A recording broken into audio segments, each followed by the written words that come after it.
সত্য যারা বায়াত গ্রহণ করেছি, যার যার আপন আপন মুর্শিদ, যার যার গুরু পানে গুরুর বর্জক নিয়া এই বাউল বিচার গানটা শুনতে হয়। গানের মধ্যে সাধকরা কি লিখছে, এই হলো মূল বিষয়। আমি অনুরোধ করব আমাদেরকে একটু করে বলার সুযোগ দিবেন, যেহেতু পালাটা দিয়েছে। হ্যাঁ, আপনারা যদি কেউ কেউ আবার বলেন কথা কম কইবে, কারণ আপনাদের এখতিয়ার, আপনাদের বলার অধিকার আছে। হ্যাঁ, আমরাও চেষ্টা করব একবারে সঠিক, তাই না? হ্যাঁ, একবারে সঠিক। যে জায়গায় না বললে চলবে না, ওই জায়গায় শুধু বলে যাব।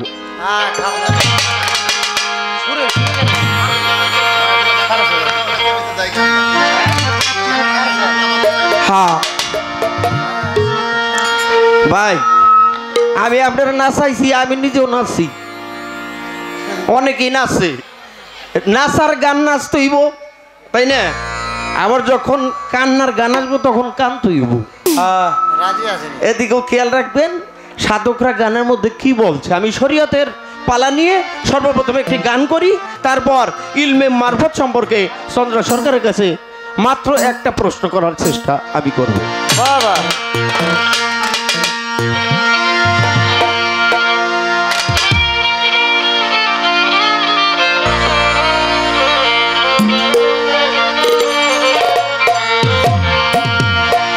ওরে হচ্ছে কাতর নামাজ রোজা পর কলেমা, ওরে হচ্ছে কাতর নামাজ রোজা পর কলেমা, হচ্ছে কাতর নামাজ রোজা পর কলেমা। মোমেন মুসলমান যদি পাইতে চাও ক্ষমা, মোমেন মুসলমান যদি পাইতে চাও ক্ষমা, হচ্ছে কাতর নামাজ রোজা পর কলেমা, হচ্ছে কাতর নামাজ রোজা পর কলেমা।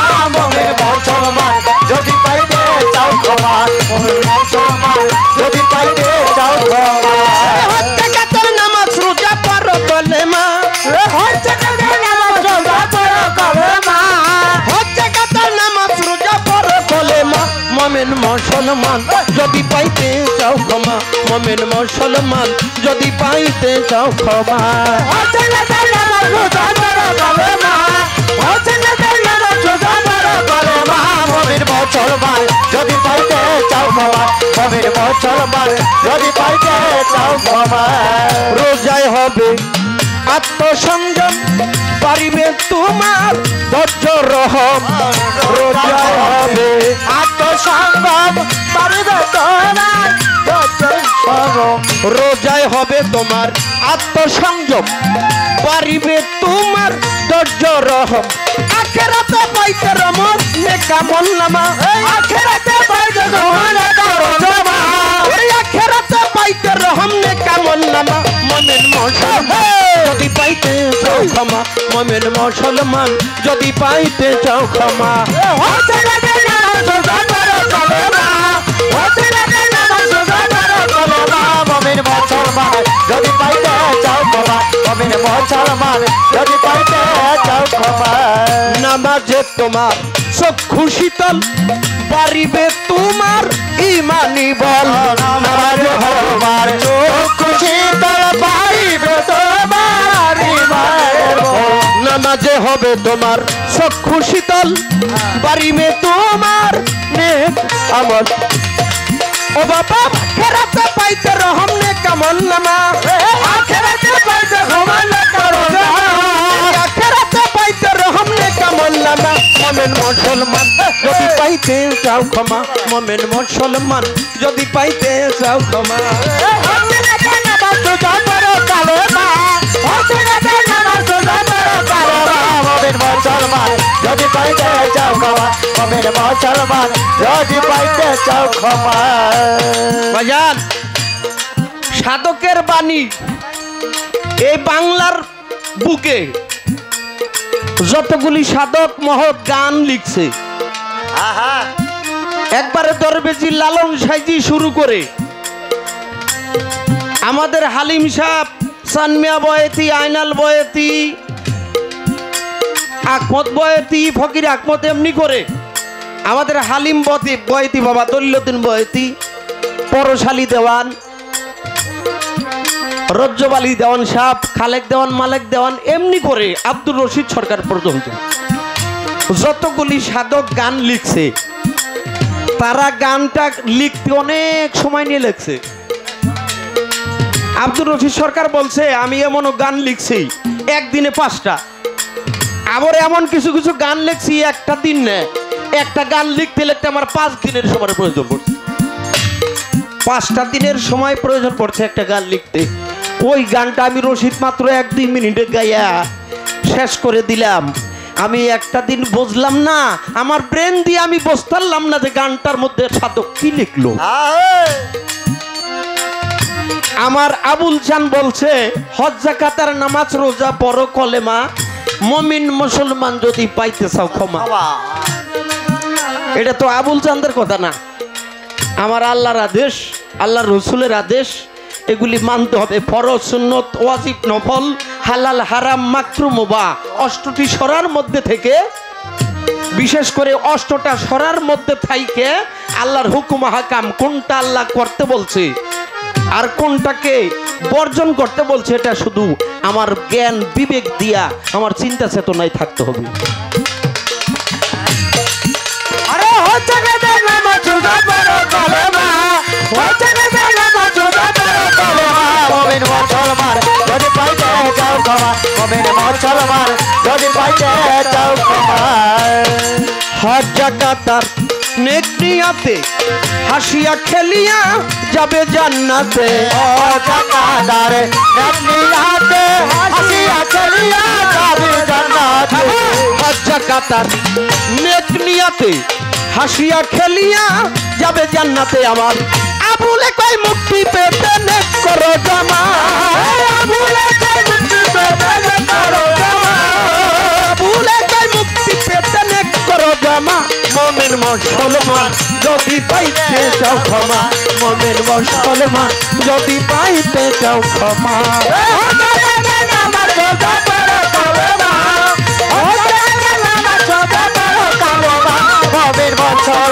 যদি পাইতে চাও ক্ষমা, মুমিন মুসলমান যদি পাইতে চাও ক্ষমা।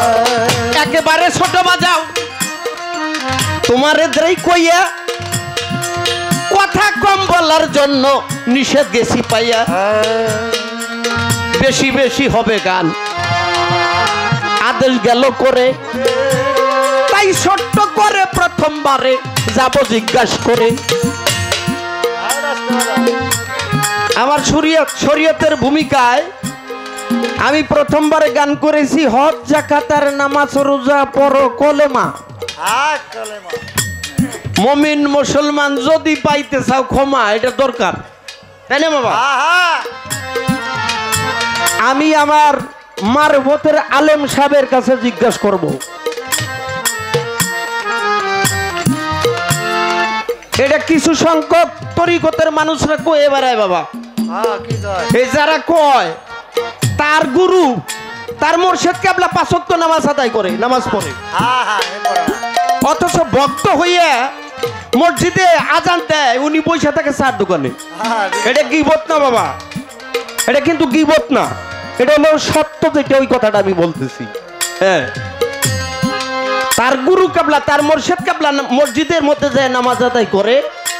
কিছু সংখ্যক তরিকার মানুষ যারা তারা কয়ে বেড়ায় নামাজ আমি একদিনই করি, একদিনই পড়ি। হ্যাঁ, কয় না বাবা? আজকে আমি চন্দ্র সরকারের কাছ দিয়া যে বিষয় জানতে চাবো চন্দ্র সরকারের কাছ থেকে, সেই বিষয় বোঝার জন্য আমরা সকলেই অপেক্ষা করব। চন্দ্র সরকার দেখি কি বলে, কি গায়। হজ যাকাত নামাজ রোজা, প্রথম হলো কলেমা। কলেমা, নামাজ, রোজা, হজ, যাকাত, এই 5টা বেনা। এটা আল্লাহ আদেশ করেছে, আল্লাহর রসুল নিজে করছে, তাই তাদের উম্মতের কাছে আদেশ রাখছে, হে উম্মতগণ এগুলি করতে হবে। আজকে আমার প্রতিপক্ষের কাছে আমি জানবো আপনার মারুবতের দেশে এই 5 বেনাটা কিভাবে আপনারা আদায় করেন। আমরা যেমনি করি ওইভাবেই। আচ্ছা, আপনাদের নিয়ম নীতিটা কি, এটা শুধু আপনি একটু দাঁড়ায় বলবেন, তারপরে আজকে সে হবে আপনার সাথে পালা।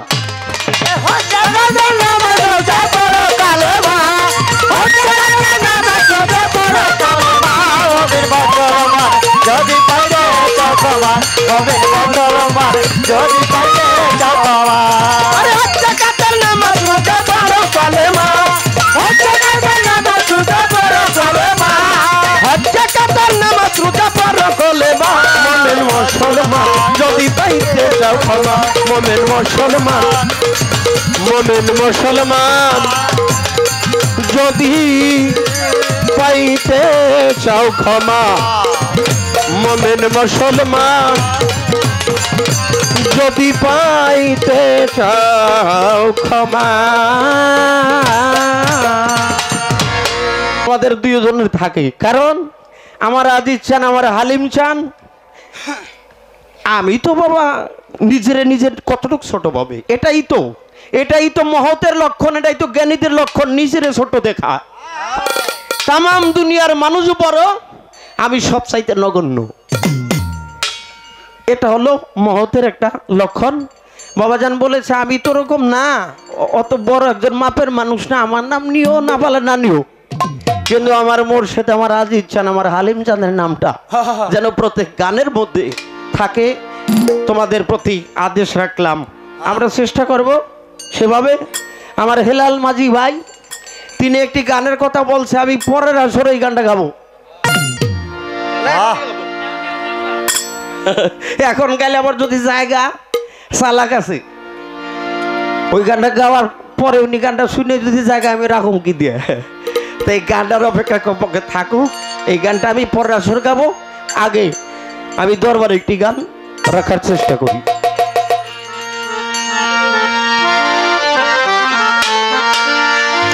আমার গলার মালা করে আমার গলার মালা করে আমি আমার আজি চান রে আমি সঙ্গেই রাখবো আমার হৃদয়ের ধন হালিম চান আনোয়ার চান রে আমার সঙ্গেই রাখবো হৃদয়ের দন নাগর চান রে আমার মুজিব চান রে বসতে দিব আমার গলার মালা করে আমি তোমার সঙ্গেই রাখবো আমার গলার মালা করে আমি তোমার সঙ্গেই রাখবো আমার গলার মালা করে আমার হালিম চান রে সঙ্গেই রাখবো হৃদয়ের ধন আমার আনোয়ার বাবা আমি আশা তোমারে বসতে দিব হৃদয়ের ধন আমার আনোয়ার বান্ধব আমার হৃদয় বইতে দিব আমি তোমার সঙ্গে রাখবো আমার গলার মালা করে আমি তোমার সঙ্গে রাখবো হৃদয়ের ধন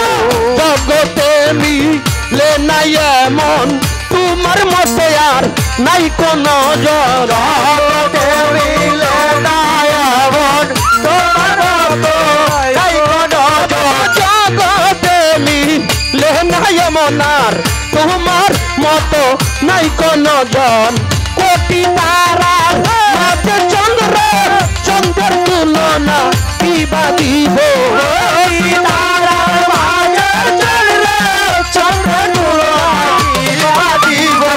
কোটি তারা মাঝে চন্দ্র চন্দ্র তুলনা দিবা দিব হৃদয়ের ধন আমার আনোয়ার বাবা আমি হৃদয় শোনো তোমায় বইতে দিব হৃদয়ের ধন আমার অমুজিব চান হৃদয় শোনে বইতে দিব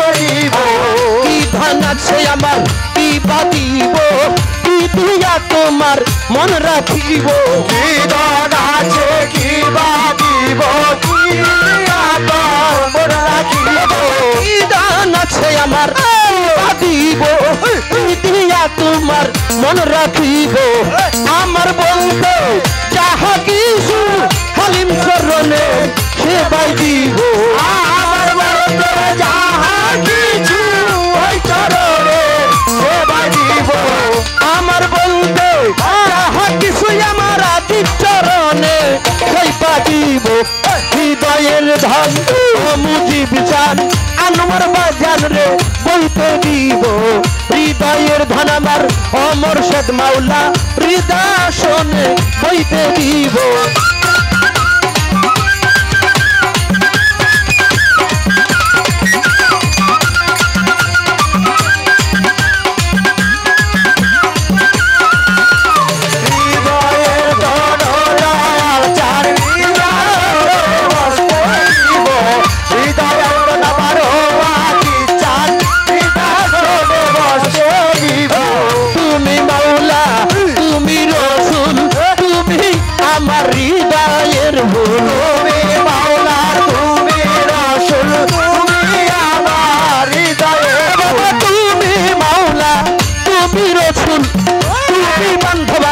হৃদয়ের ভুল এই ভুলেই গুণ তুই তুলে দে আমি তোমার সঙ্গী হব এই গুণ তুই তুলে দে আমি তোমার সঙ্গী হব এই গুণ তুই তুলে দে আমি তোমার সঙ্গী হব হৃদয়ের গুণ তুই তুলে দে আমি তোমার সঙ্গী হব আমার হৃদয়ের ধন আমার খানাল বাবা হৃদয় তোমায় হইতে দিব হৃদয়ের ধন আমার আনোয়ার বাজান রে হৃদয় বইতে দিব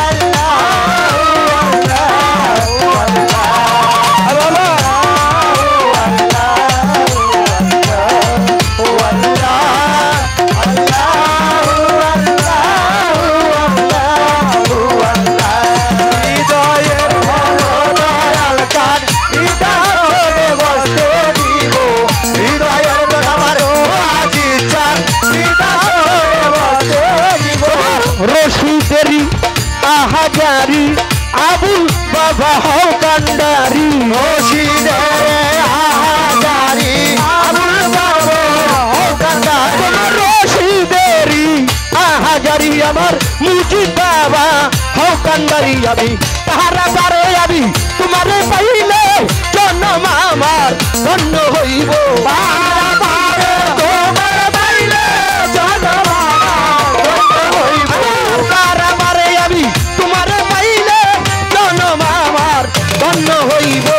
হৃদয়ের ধন ও হালিম চান আপি চান রে হইতে দিব হৃদয়ের ধন আমার ও আনোয়ার চান হৃদয় শোনে বইতে দিব আমি তোমার সঙ্গে রাখবো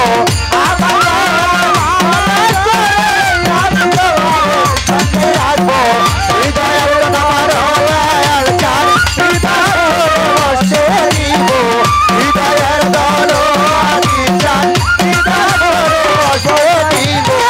আমার গলার মালা করে আমি তোমার সঙ্গেই রাখবো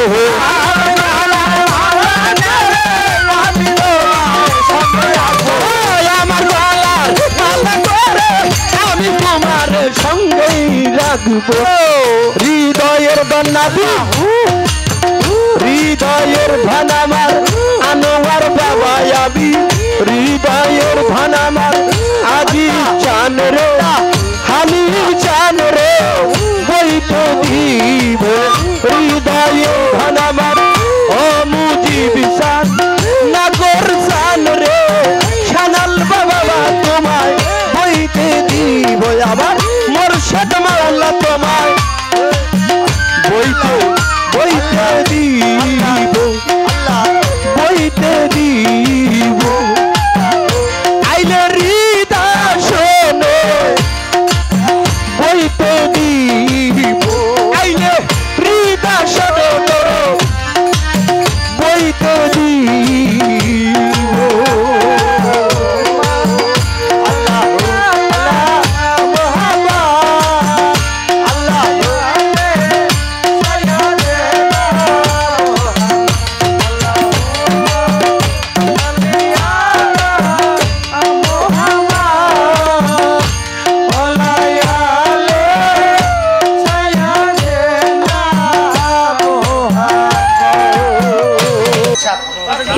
মারিফত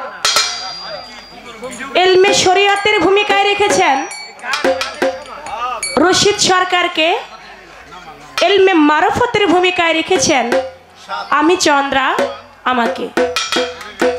শরীয়তের যে পালা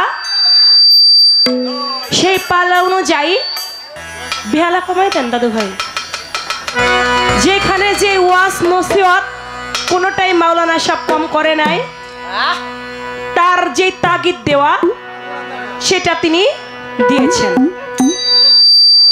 গান করেছেন নামাজ রোজা হজ যাকাত পরো কালেমা, মুমিন মুসলমান যদি পাইতে চাও ক্ষমা।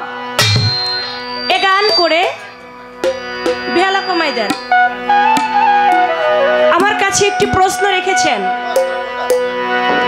আমার শরীয়তের মধ্যে নামাজ রোজা হজ যাকাত কালেমা এটা হলো আমার শরীয়তের পঞ্চবেনা, আপনার মারফতের পঞ্চবেনাটা কি? এই নামাজ রোজা হজ যাকাত কালেমা আপনারটা কিভাবে আপনি পালন করেন? আমি তার জবাব করব। তার আগে আমার মারফতের পালা অনুযায়ী একটি গান আগে আমি রাখি, তারপরে আমি যতটা কম কথায় জবাব করা যায় সেভাবেই বলা কওয়ার চেষ্টা করব।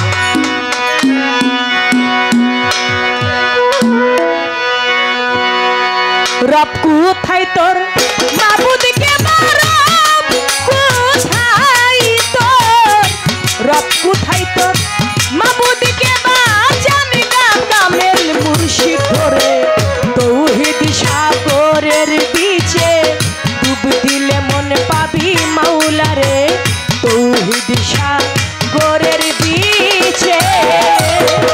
রব কোথায় তোর মাবুদ কোথায়, কোথায় তোর রব কোথায় তোর মাবুদকে কামেল মুর্শিদ ধরে, তৌহিদ সাগরের বিচে ডুব দিলে মন পাবি তারে, তৌহিদ সাগরের বিচে, তৌহিদ সাগরের মাঝে ডুব দিলে মন পাবি তারে, তৌহিদ সাগরের বিচে। হাদিস কুরসিতে ফরমায় আছেন আপে মাওলা রাব্বানি,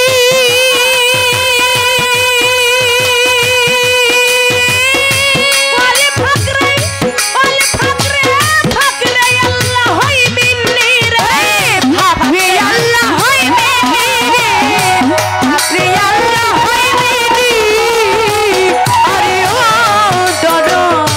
হাদিস কুরসিতে ফরমায় আছেন আপে মাওলা রাব্বানি,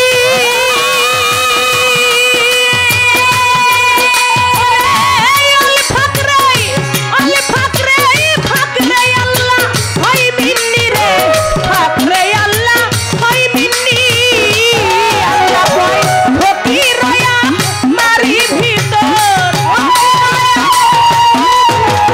ফকির রয়া মারি ভিতর, আমি রই ফকিরের ভিতরে, তৌহিদ সাগরের বিচে ডুব দিলে মন পাবি মাওলা রে, তৌহিদ সাগরের বিচে।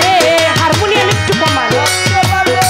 মাবুদ কোথায় রাখে তোর, রব কোথায় তোর মাবুদকে কামেল মুর্শিদ ধরে, তৌহিদ সাগরের বিচে ডুব দিলে মন পাবি তারে, তৌহিদ সাগরের মাঝে। দমের ঘরে লাগাও চাবি, যার যার মুর্শিদের বার জোর ধরে,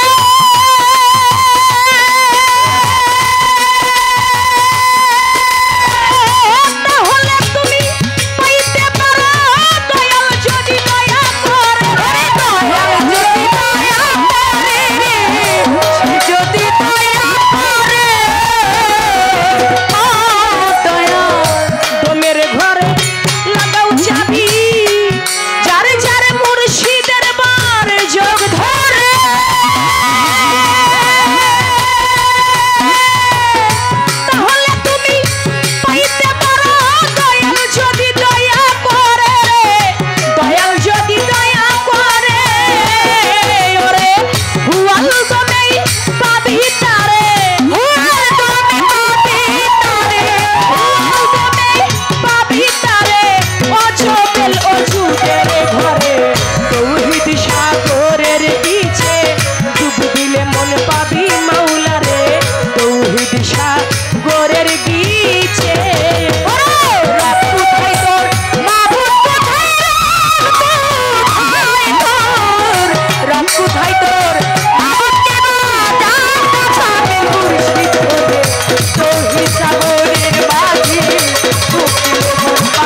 রব কোথায় তোর মাবুদকে বা জানগা কামেল মুর্শিদ ধরে তৌহিদ সাগরের বিচে নিচের গোলা একটু কমবে ঢোলে কমবে তৌহিদ ঢোলের যে হাইপারটা সেটা কমবে তৌহিদ সাগরের বিচে ডুব দিলে মন পাবি তারে মারথ নিজ ফতথ খুঁজা নিজকে নিজে তৌহিদ করিয়া চিনা জানার নাম হচ্ছে মারফত এই নিজকে নিজে চিনতে হলে বুঝতে হলে কখনো একা একা চিনা যাবে না বোঝা যাবে না চিনতে হলে বুঝতে হলে মারফত বিষয় বুঝতে হলে যেতে হবে একজন কামেল মোকাম্মেল মুর্শিদের কাছে বিরক্ত লাগে বাসি কমান কোনটাই নয়েজ করে ওইটা একটু কমাই দেন হাদিস কুরসিতে ফরমায় আছে আপে মাওলা রাব্বানি আল ফাকরে ফাকরে আল্লাহ হয় মিন্নি আল্লাহ কয় ফকির রয় আমার ভিতর আমি রই ফকিরের ভিতরে আল্লাহ বলে আমি নিজেই ফকিরের ভেদ ফকির হচ্ছে আমার ভেদ সূরা ইউনূসের ৬২ নং আয়াতের মধ্যে বলেছেন আমার মারফতের ওলিয়া উলিয়াগণের কোনো ভয় নাই তারা চিন্তিত হবে না আমি যেমন তোমাদেরকে দুনিয়ার বুকে আহার করাই আমার বন্ধুগণ আমার ওলিদেরকেও আমি কবরের মধ্যেও তাদেরকে আহার করিয়ে থাকি আমি রিজিক দান করে থাকি তাহলে এই মারফতের ফকিরের সঙ্গে আল্লাহ পাকের লেনা দেনা এই ফকিরকে কখনো নিন্দাচার করা যাবে না এই মারফত নামাজ রোজা হজ যাকাত কালেমা এটা শরীয়তের পঞ্চবেনা আমার এই মারফতের মধ্যে নামাজ কেমন রোজা কেমন হজ কেমন যাকাত কেমন এই মারফতের পঞ্চবেনাটা কি এই মারফতেরও পঞ্চবেনা নামাজ রোজা হজ যাকাত কালেমা তবে হ্যাঁ তিনি বলেন আমরা যেভাবে পড়ি আপনারা কি সেইভাবেই পড়েন নাকি অন্যভাবে পড়ে থাকেন অনেক ফকিরা বলে পিসাব নামাজ পড়ে আর ভক্ত নাকি দোকানে বৈশা বৈশা সিনেমা দেখে এটা বইলা আবার কয় আমি গীবত করি না এটা আমি বলতেছি আর কি আপনি এটা গীবত করলেন না এটা বললেন এটা তো গীবতই হইল পিসাব নামাজ পড়ে ভক্তরা সিনেমা দেখে তাহলে এটা গীবত হইল না এটা গীবতই হইল তবে আপনার শরীয়তই বলে যেজন গীবত করে গীবতকারীকে আমার আল্লাহ পছন্দ করে না যে গীবত করে সে যেন তার মৃত ভাইয়ের মাংস গোশত ভক্ষণ করে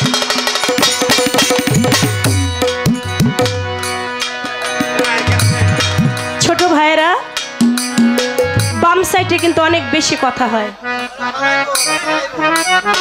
তোমরা ফালাই বা ফালাই না গান আবার চাঁদনি গাইব পরে এখন কিন্তু ওই লাফাই না ফালাই না গান হইব না এখন অন্তত পক্ষে একটু চুপ থাকতে হবে আবার যখন এই পালা শেষে একটা ভাবের গান গাইব তখন তোমরা যত পারো উড়া দুরা নাচবা কিন্তু এখন নাচলে কিন্তু ভাব নষ্ট হয়ে যাবে কথা বলা যাবে না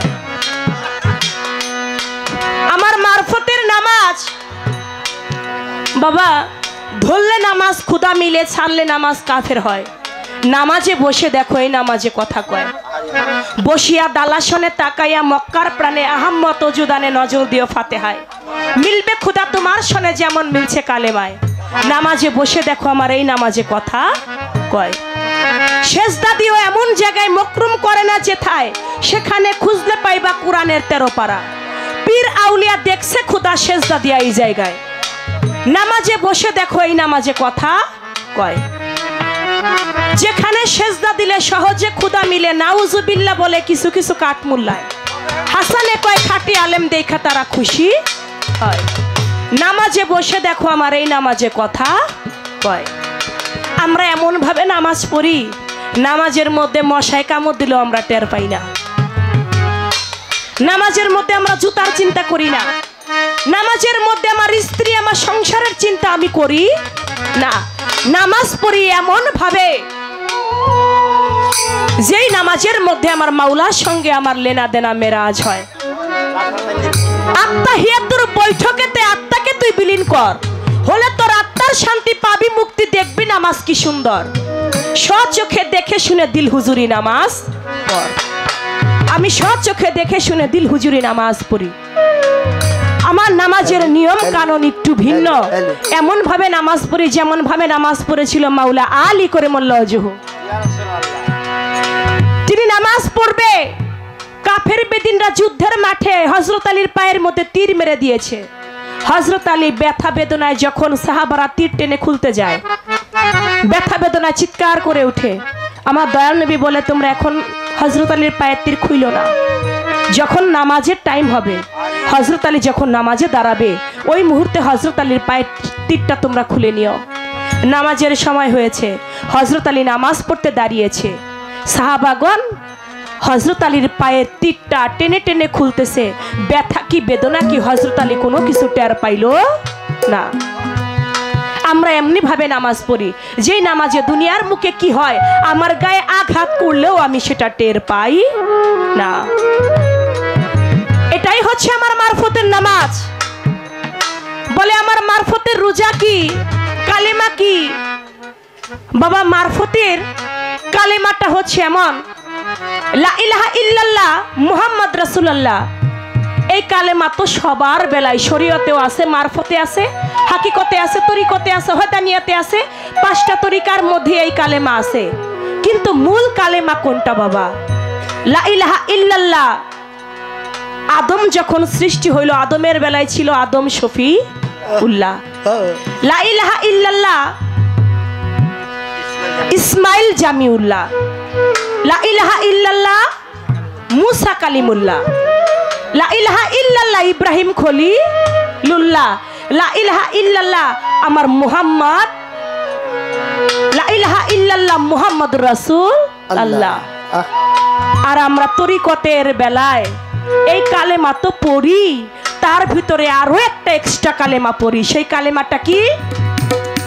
কালা রাসূলুল্লাহ তাআলা লা ইলাহা ইল্লাল্লাহু মুহাম্মদ রাসূলুল্লাহ ওয়া তাইবাতান ওয়া মুবারাকাতান ওয়া শাজরাতান ওয়া সিদ্দিকিনা ওয়া তাওহীদিনা মাররাতাইনে ফাদখুলি ফি জান্নাত। এই কালেমাকে যেই ব্যক্তি 7 তবক জমিন 7 তবক আসমানকে মিশ্রিত করে জীবনে একবার পাঠ করতে পারে, সে বিনা হিসেবে জান্নাতে প্রবেশ করবে। আমরা এই কালেমা পড়ে থাকি। আমরা হজ করি কোথায়? যাদের টাকা আছে তারা মক্কা মদিনায় গিয়ে হজ করে।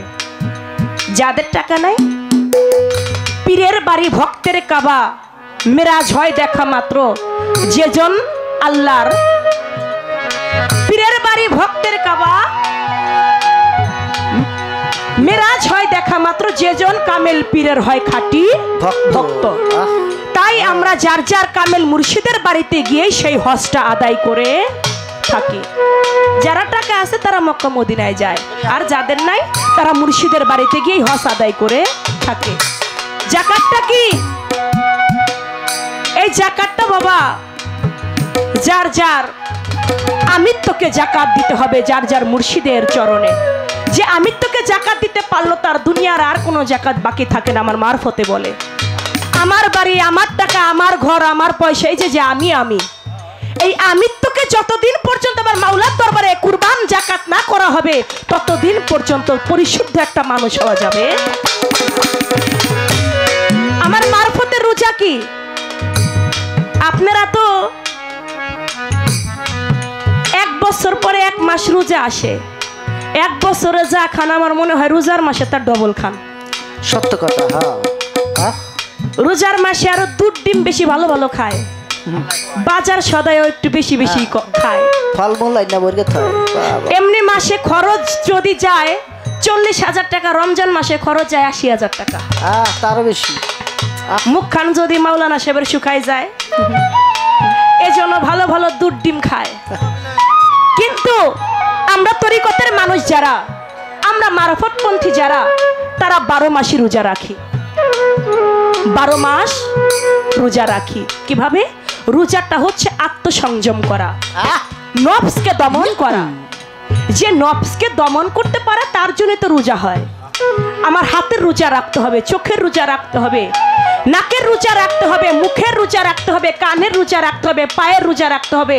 হাত দিয়ে কখনো পরের মাল হরণ করা যাবে না না। সিয়াম সব চোখ দিয়ে কখনো খারাপ দৃষ্টি রাখা যাবে না, পা দিয়ে কখনো কুপথে চলা যাবে না, মুখ দিয়ে কখনো মিথ্যা বলা যাবে না। না। আমরা যারা আল্লাহর ওলিগণ ফকিরগণ এই সাধনাটা এই কর্মটা আমরা 12 মাসই করে থাকি। এজন্য মারফতের মধ্যে অনেক সময় বলা হয় একটা নামাজ একটা রোজা, কারণ তারা তো নামাজ ছাড়া না, তারা 21,620 বার দমের সঙ্গে সর্বদাই তারা নামাজের হালেই থাকে, আল্লাহর নাম কখনো তারা ভুলে থাকে না না। তারা সবসময় রোজার হালেই থাকে, তারা মুখ দিয়ে মিথ্যা বলে না, হাত দিয়ে খারাপ বস্তু ধরে না, চুরি করে না, ডাকাতি করে না, কখনো পরের সম্পদ লুটে নেয় না, এতিমের হক নষ্ট করে না, পরের জমির আইল কাটে না।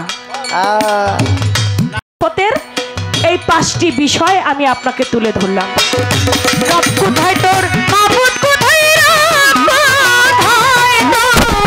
রব কোথায় তোর, মাবুদ কে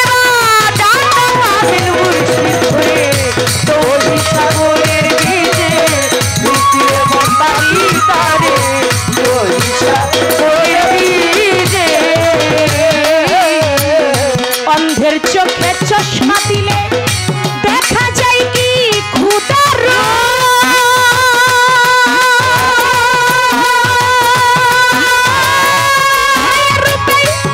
মিশায়া পয়সা থাকো চাপ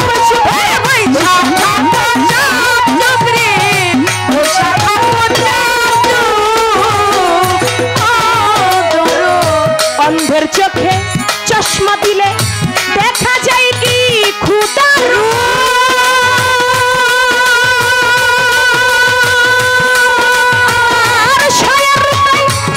মিশায়া পয়সা থাকো চাপ চুপ রে, পয়সা থাকো চাপ চুপ রে, পয়সা থাকো চাপ। আধার ঘরে জ্বালাও বাতি, আধার ঘরে জ্বালাও বাতি, আধার ঘরে জ্বালাও বাতি, আজি চন্দ্রের সঙ্গ ধরে তৌহিদ সাগরের বিচে ডুবিলে মন পাবি মাওলা রে, তৌহিদ সাগরের বিচে রাত কোথায় তোর,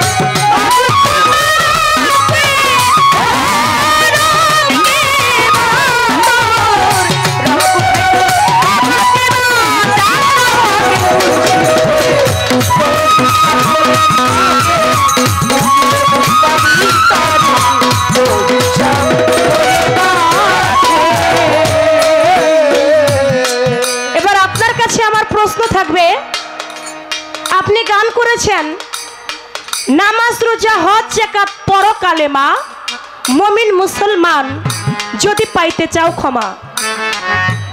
আপনার কাছে আমার এখানে জানবার বিষয় থাকবে, এমন একজন আমার দয়াল নবীর সাহাবা ছিলেন, তিনি নামাজ রোজা হজ যাকাত কালেমা সবকিছুই পালন করছে, তাকে কবরের মধ্যে রাখা হলো, কবরে তাকে গ্রহণ করে না। আমার প্রশ্নটা একটু লক্ষ্য করে শুনবেন বাবা, পুরানা প্রশ্ন করব না, যে প্রশ্ন করব নতুন প্রশ্ন, যা আগে কখনো শুনেন নাই।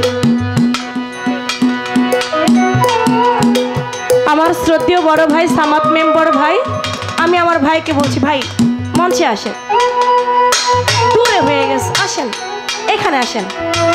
আচ্ছা, আপনার কাছে আমার জানার থাকবে, আমার দয়াল নবীর একজন সাহাবা, তিনি নামাজ পড়ছে, হজ করছে, যাকাত দিছে, সব পড়ছে, কিন্তু সে যখন মারা গেল তাকে কবরের মধ্যে রাখা হলো, কিন্তু কবরে তাকে গ্রহণ করলো না, কবরে তাকে উপরে ফেলে দেয়।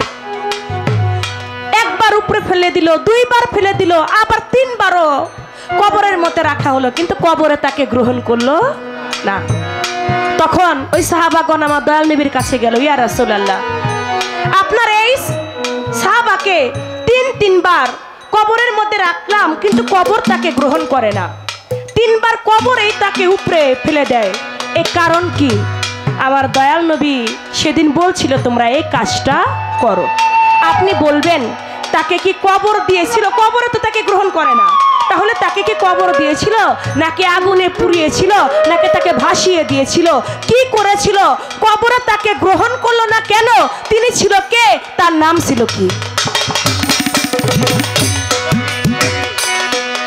এই একটা কথা শরীয়ত মারফত পালাতে বাবা একটা প্রশ্ন দিয়ে পালা হয় না, দুইটা প্রশ্ন রাখতে হয় ছোট্ট করে। আচ্ছা একটাই, আচ্ছা থাক, এমনি এইটাই খবর হয়ে যাইব, সমস্যা নাই।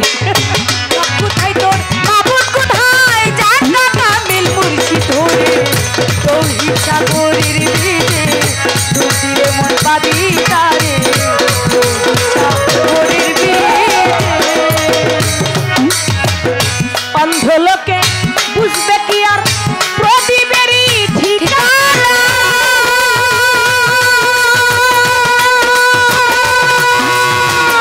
সকলে কি বুঝতে পারে জীবন বাণীর রচনা? জীবন বাণীর রচনা রে, জীবন বাণীর রচনা। মনরে অন্ধ লোকে বুঝবে কি আর প্রদীপেরই ঠিকানা?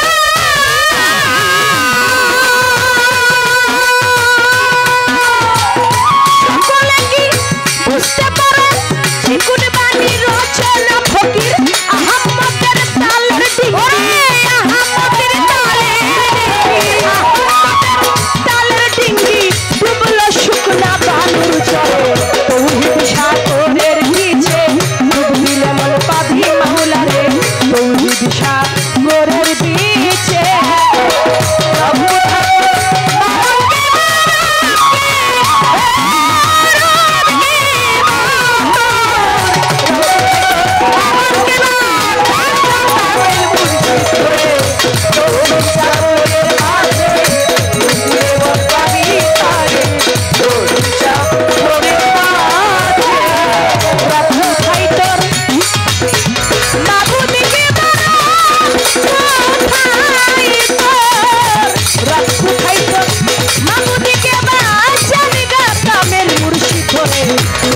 সাগরের নিচে ডুব দিলে মন পাবি মাওলা রে।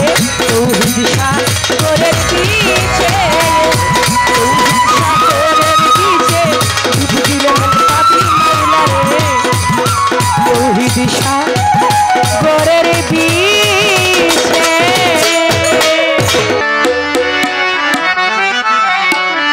হ্যালো,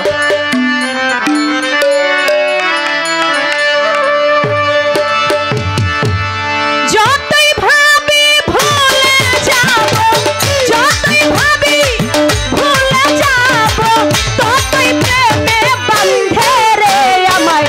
কি মায়া লাগায়া গেল আমার আজিজ বাবা চাঁদে, আমায় কি মায়া লাগায়া গেল আমার আনোয়ার ফকির চাঁদে।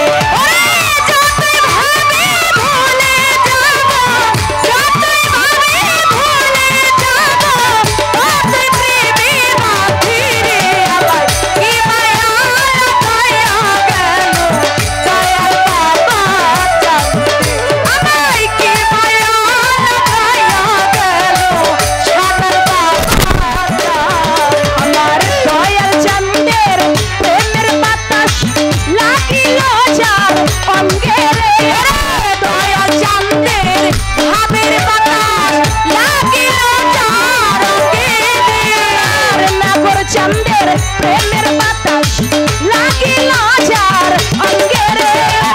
জমিদারি আর ভাল লাগে না, জমিদারি আর ভাল লাগে না, জমিদারি তো ভাল লাগে না, থাকে প্রেম আনন্দে রে আমায়।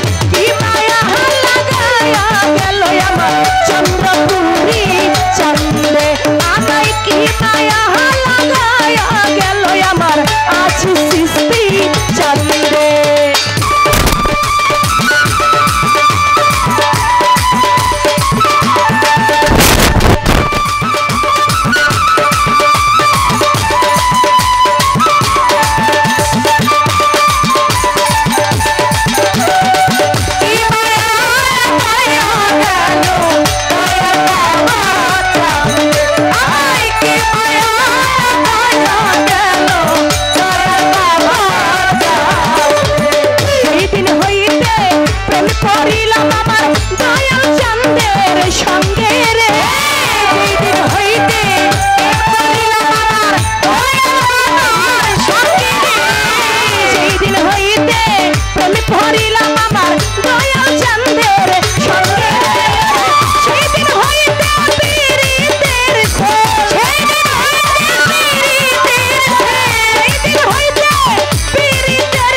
আমার প্রতিপক্ষ চন্দ্র সরকার, তার প্রতি আমি যেখানে যেভাবে প্রশ্ন করেছিলাম, পঞ্চবেনার প্রশ্ন, যেটা সত্য কথা সেটা বলতে হবে। বাংলাদেশের মধ্যে অনেক এই মানের বয়তিগো, এই মানের শিল্পীগো কাছে এই প্রশ্নটা করা হয়।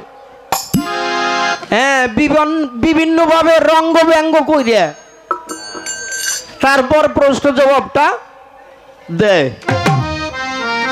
প্রকৃতপক্ষে ইলমে মারুফত যারা বুঝে জানে তাদের আলাপ আলোচনা এরকমই থাকা উচিত।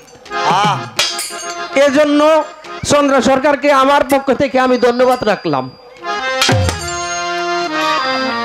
ধন্যবাদ দিলাম ঠিকই, কিন্তু কায়দা তো আরেক জায়গায় ব্যাঘাত হয়েছে বাবা।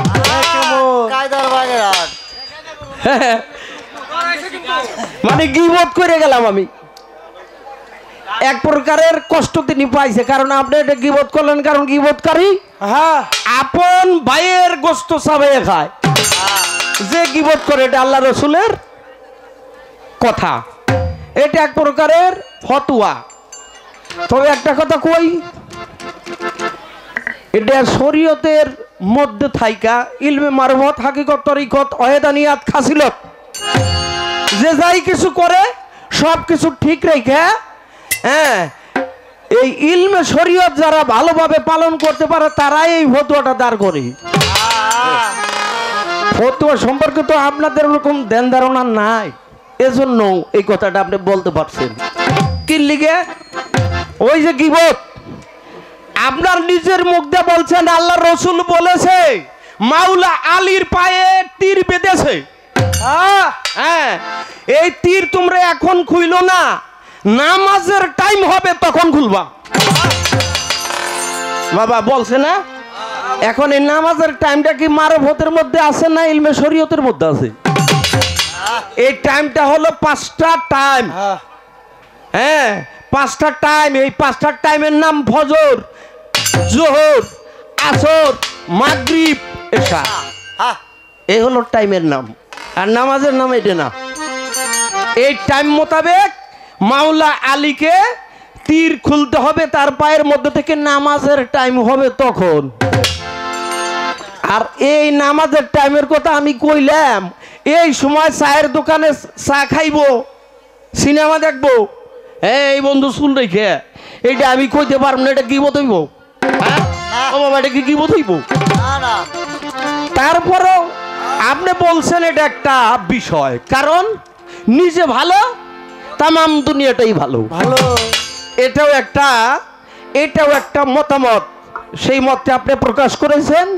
কারণ অন্যের দোষ দেখো না, নিজের দোষ যত পারো তত দেখো। এটাই হলো মানুষের শোভা পায়। এই বিষয়টা নিয়ে আল্লাহ রসুলের হাদিস।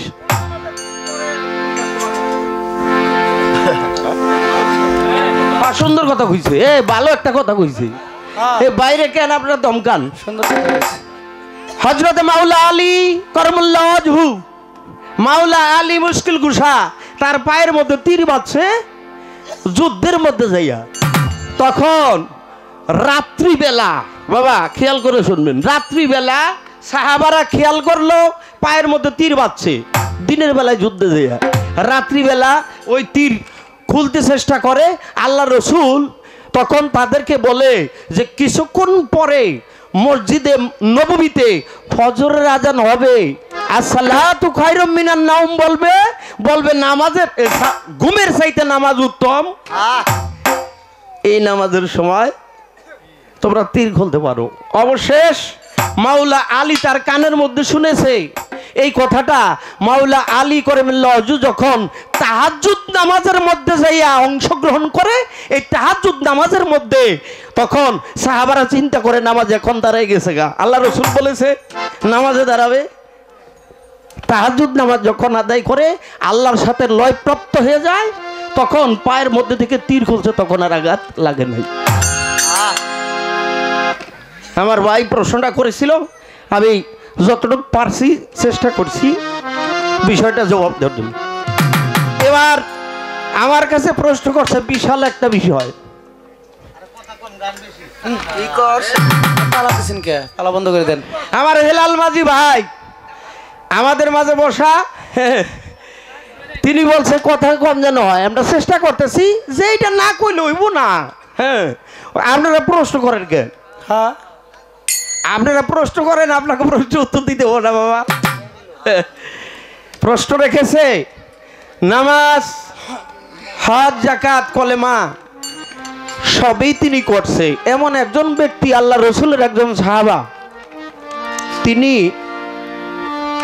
এত ইবাদত বন্দেগী করার পরেও একটা মুসলমান যখন ইন্তেকাল করে তখন তাকে মাটি মঞ্জিল করে তাই না জানাজা নামাজ শেষে মাটি মঞ্জিল হয় এই মাটি মঞ্জিল করতে যাবে কবরের মধ্যে নিয়ে রাখে কবর তাকে উকলে ফেলে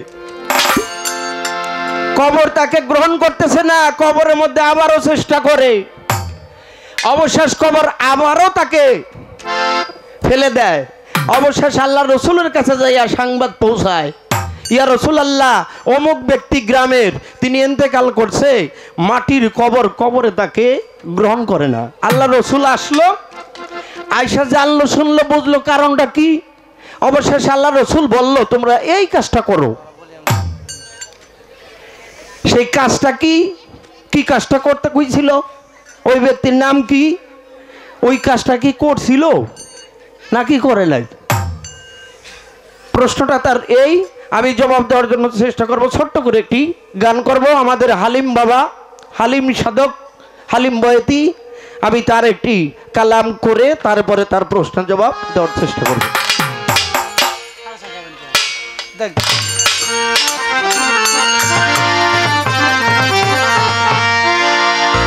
বেলাটা অল্প একটু দিয়ে রাখেন ওরে কোথায় আমার দয়ার নবী চিনবি তারে চিনবি কেমন করে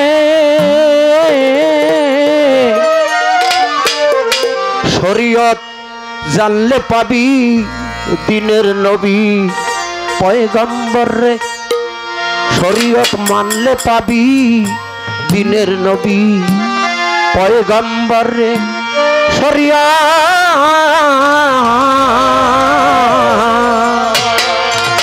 কোথায় আমার প্রিয় নবী চিনবি তারে কেমন করে আমার প্রিয় নবী চিনবি তারে কেমন করে কোথায় আমার দয়ার নবী চিনবি তারে কেমন করে শরীয়ত শরীয়ত জানলে পাবি দিনের নবী পয়গম্বর শরীয়ত শরীয়ত শরীয়ত মানলে পাবি দিনের নবী পয়গম্বরে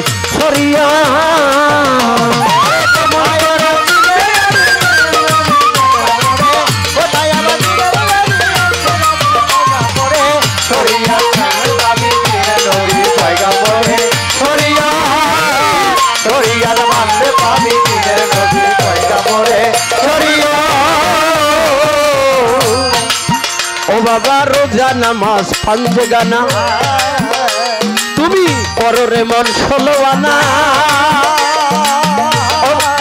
ও বাজান তা না হলে ঠিক পাইবা না রোজ হাসরে হলে ঠিক পাইবা না রোজ হাসরে তারা হলে ঠিক পাইবা না রোজ হাসরে আবার রোজা নামাজ পাঞ্জে গানা করো রে মন 16 আনা ও মানুষ তা না হলে ঠিক পাইবা না রোজ হাসরে তারা হলে ঠিক পাইবা না রোজ হাসরে তারা হলে ঠিক পাইবা না রোজ হাসরে আর সেই দিন আমার প্রিয় নবী দেখবা আর চিনবা তার কেমন করে আমার প্রিয় নবী চিনবা তার কেমন করে ভাই আমার প্রিয় নবী চিনবা তার কেমন করে শরীয়ত শরীয়ত জানলে পাবি দিনের নবী পয়গম্বরে শরীয়ত শরীয়ত শরীয়ত জানলে পাবি দিনের নবী পয়গম্বরে শরীয়ত কোথায় আমার দিনের নবী চিনবি তারে কেমন করে কোথায় আমার প্রিয় নবী চিনবি তারে কেমন করে শরীয়ত জানলে পাবি দিনের নবী পয়গম্বরে শরীয়ত শরীয়ত জানলে পাবি দিনের নবী পয়গম্বরে শরীয়ত ও বাবা শরীয়তের সারা তত্ত্ব জানিয়া হওরে মত্ত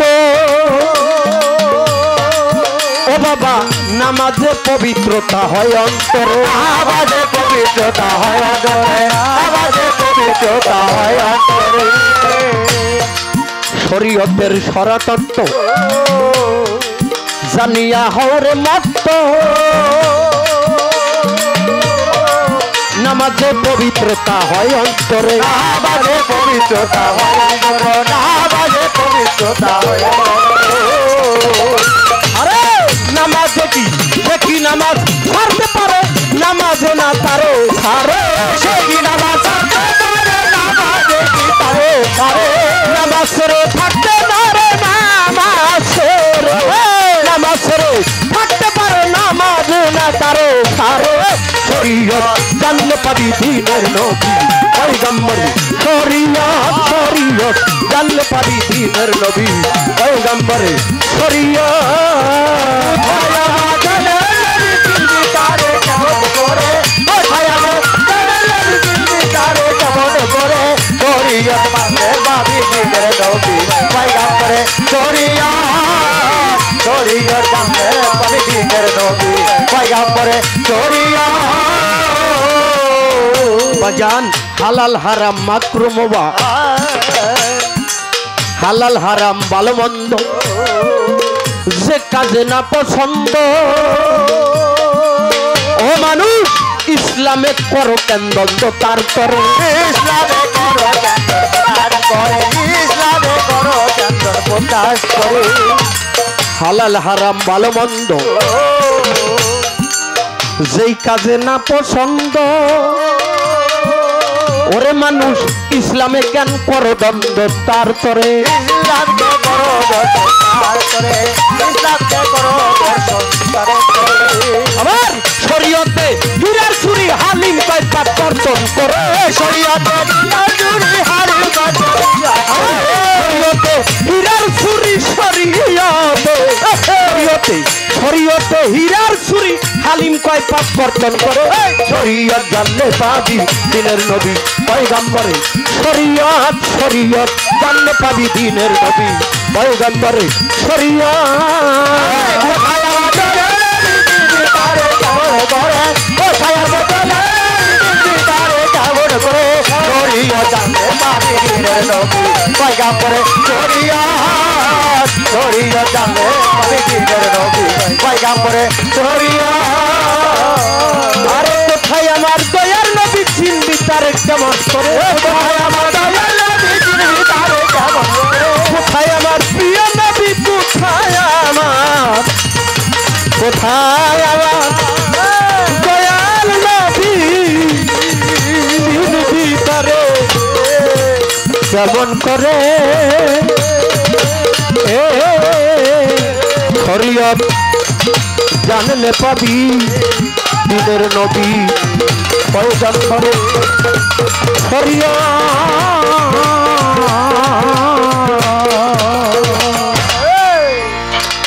আমায় লইয়া চলবো তোরা সোনার মদিনা, মন যে গড়ে বসে না আর প্রাণ যে গড়ে বসে না। আমায় লইয়া চলবো তোরা সোনার মদিনা, মন তো করে বসে, মন তো করে বসে না।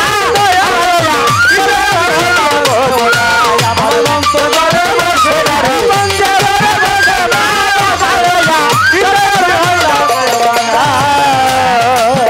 আমাকে নাই মদিনার রওজার ধুলি,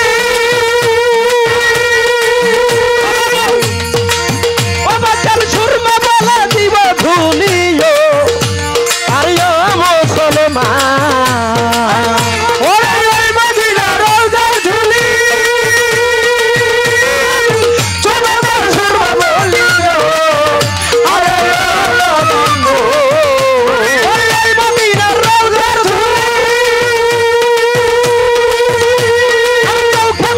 সুরমা বলিও আরে আর যাইবে চোখের পর্দা কেটে, যাবে চোখের পর্দা কেটে অন্ধকারে রবে না। আমায় নে চলবো তোরা সোনার মদিনা, আমার মন হইয়াছে দিওয়ানা রে, মন হলো দিওয়ানা। আমায় নে চলবো তোরা সোনার মদিনা, আমার মন হইয়াছে দিওয়ানা রে, মন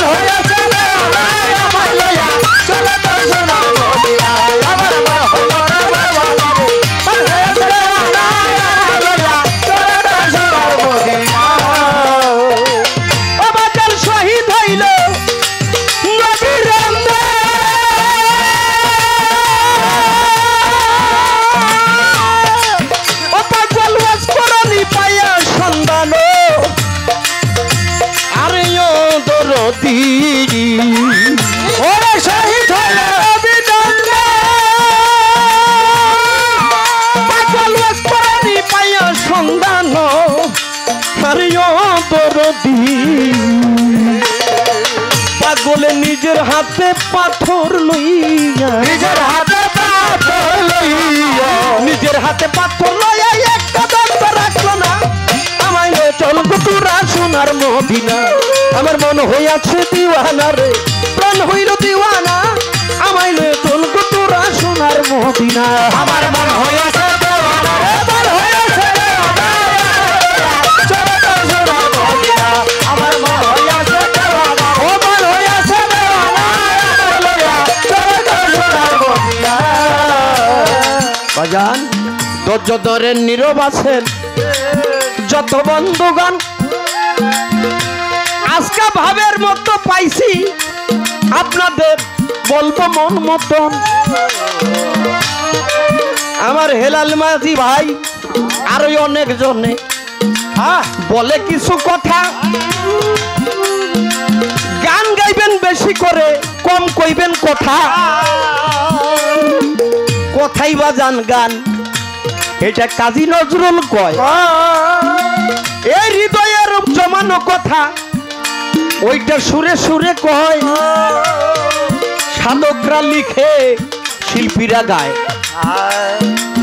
বললাম সবার কাছে এখন গান আর কথা কিরকম ব্যতিক্রম রইছে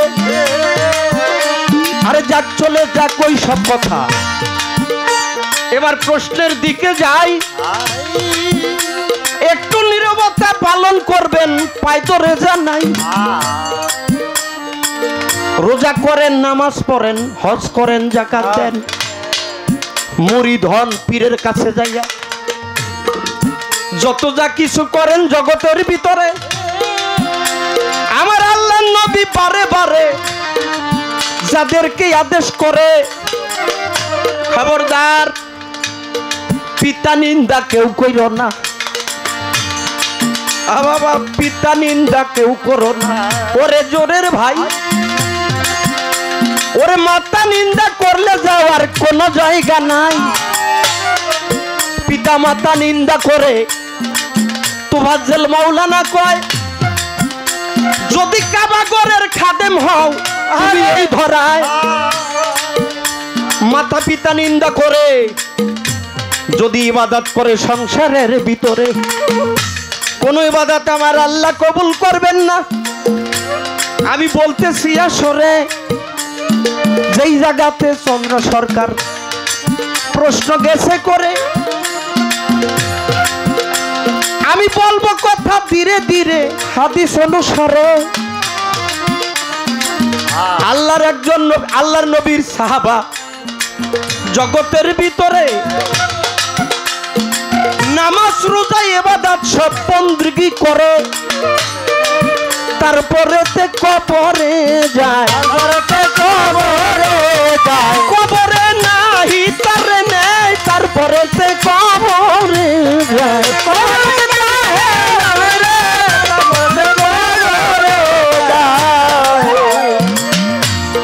কবরের কাছে নেয়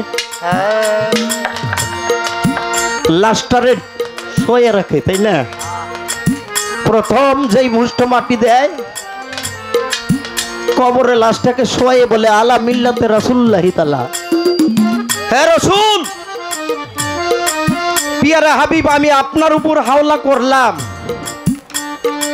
আপনি ওর সুপারিশ দাতা আপনাকে সুপারিশ করবেন কাল হাসরের মাঠে আল্লাহর কাছে বলবে ও বাবা বলার সাথে সাথে কবর যেরকম মানুষে ছোট্ট পুতুল ভিক্ষা লাগায় না পুতুলটারে ভিক্ষা লাগায় দেখা যায় এখান থেকে ওই 10-12 হাত দূরে যায় লাশটা যখন মাটির মধ্যে শোয়ানোর সাথে সাথেই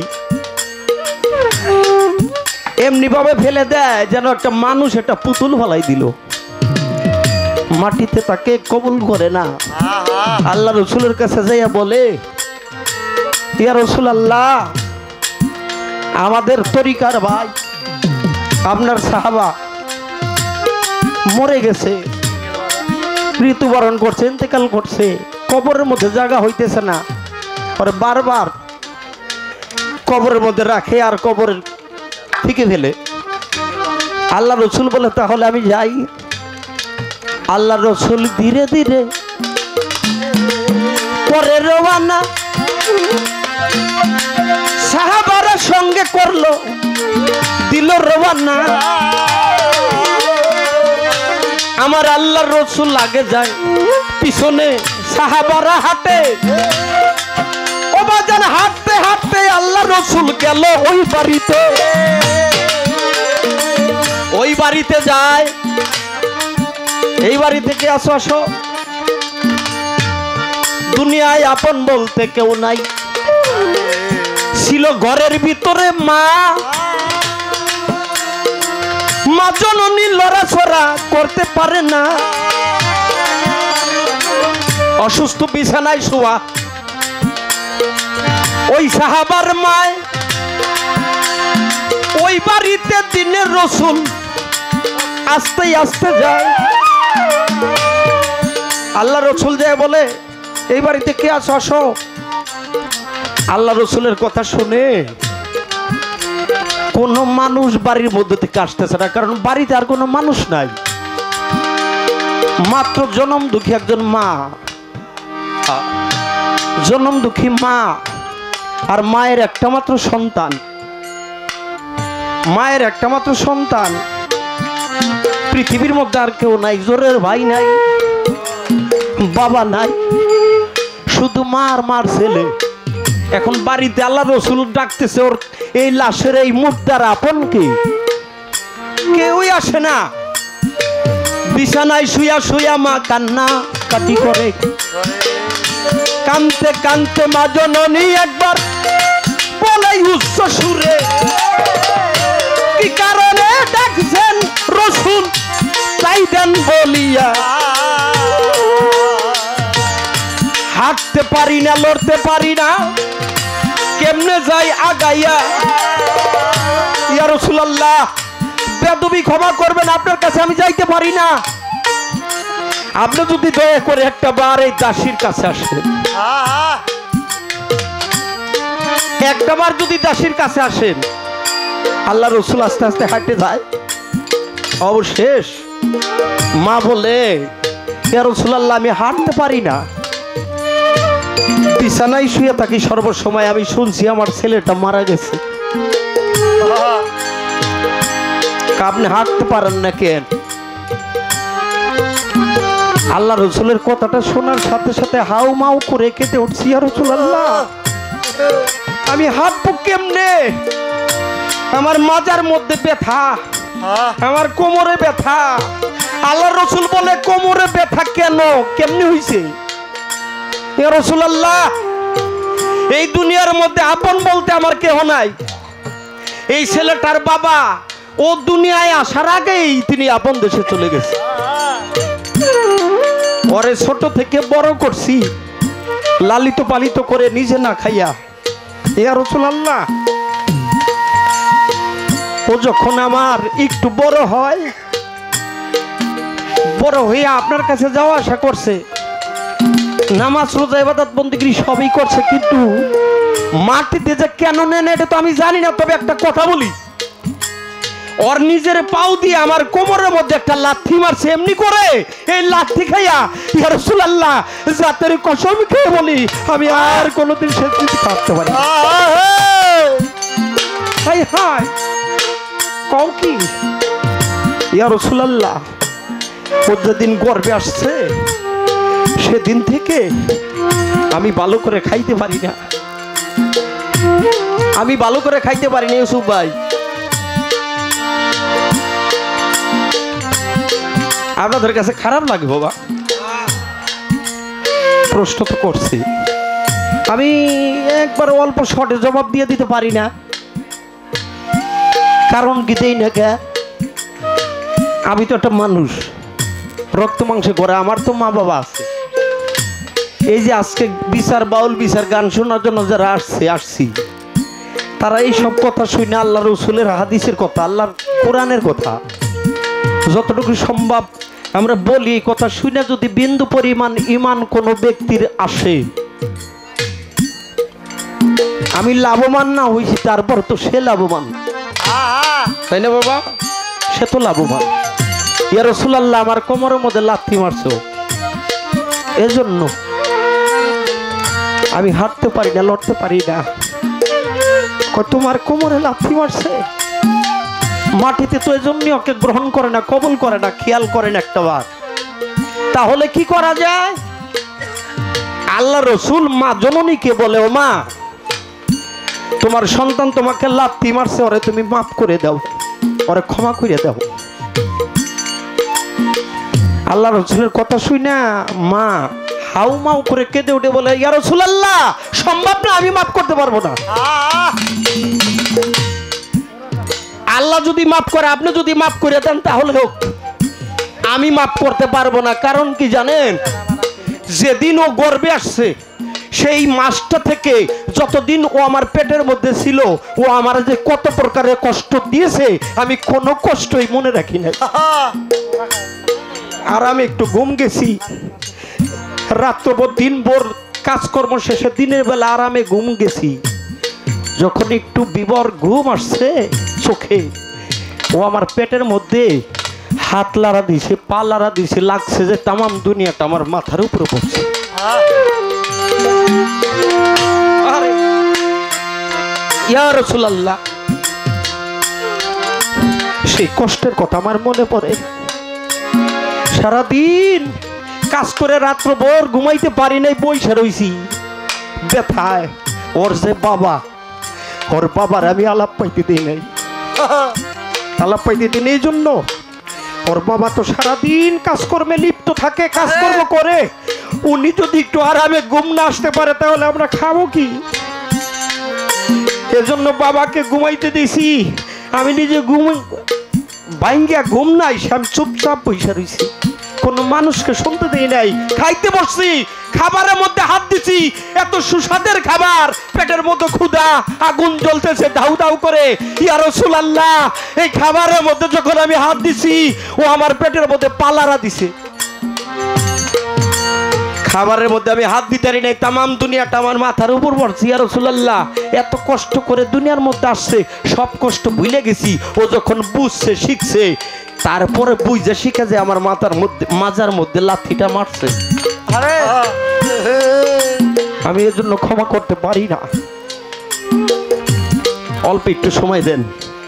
আল্লাহ রসুল বলে, তাহলে কি করা যায়? আমাদের মুসলমান শাস্ত্র অনুযায়ী পরে তো মাটি মঞ্জিল দিতে হয়। যদি মাটি তরে কবুল না করে, তাহলে আমি একটা কথা বলি, তোমরা ওর লাশটারে পুড়াইয়ে দাও, লাশটারে পুড়াই দাও। আল্লাহ রসুল বলে, ওর লাশটারে পুড়াই দাও, লাশটারে পুইরে ফেলো। আগুন বাস করছে বাবা, লাকড়ি বাস করছে, আগুন দিবে, আগুন জ্বলে দাউ দাউ করে। সমস্ত মানুষকে বলতেছে, ওর মার স্থান থেকে তোমরা একটু সইরা দাঁড়াও, মা যেন দেখতে পারে। মায়ের সামনে সন্তানটা পড়বে। বাবা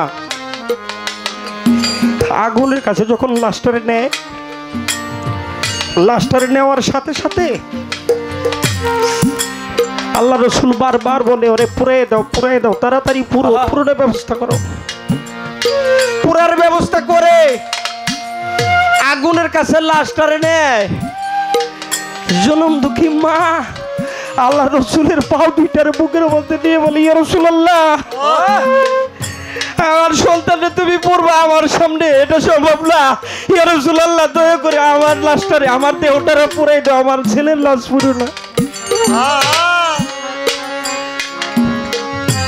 আমার ছেলের লাশ পড়তে পারবা না, কারণ আমি তো মা, মায়ের সামনে কোন সন্তানের মা বাবা, মা বাবার সামনে সন্তানকে কষ্ট দিবে, এটা মা বাবা সহ্য করতে পারে না। কিন্তু আমরা সন্তান হইয়া মায়ের মনে, বাবার মনে কষ্ট দিয়ে থাকি।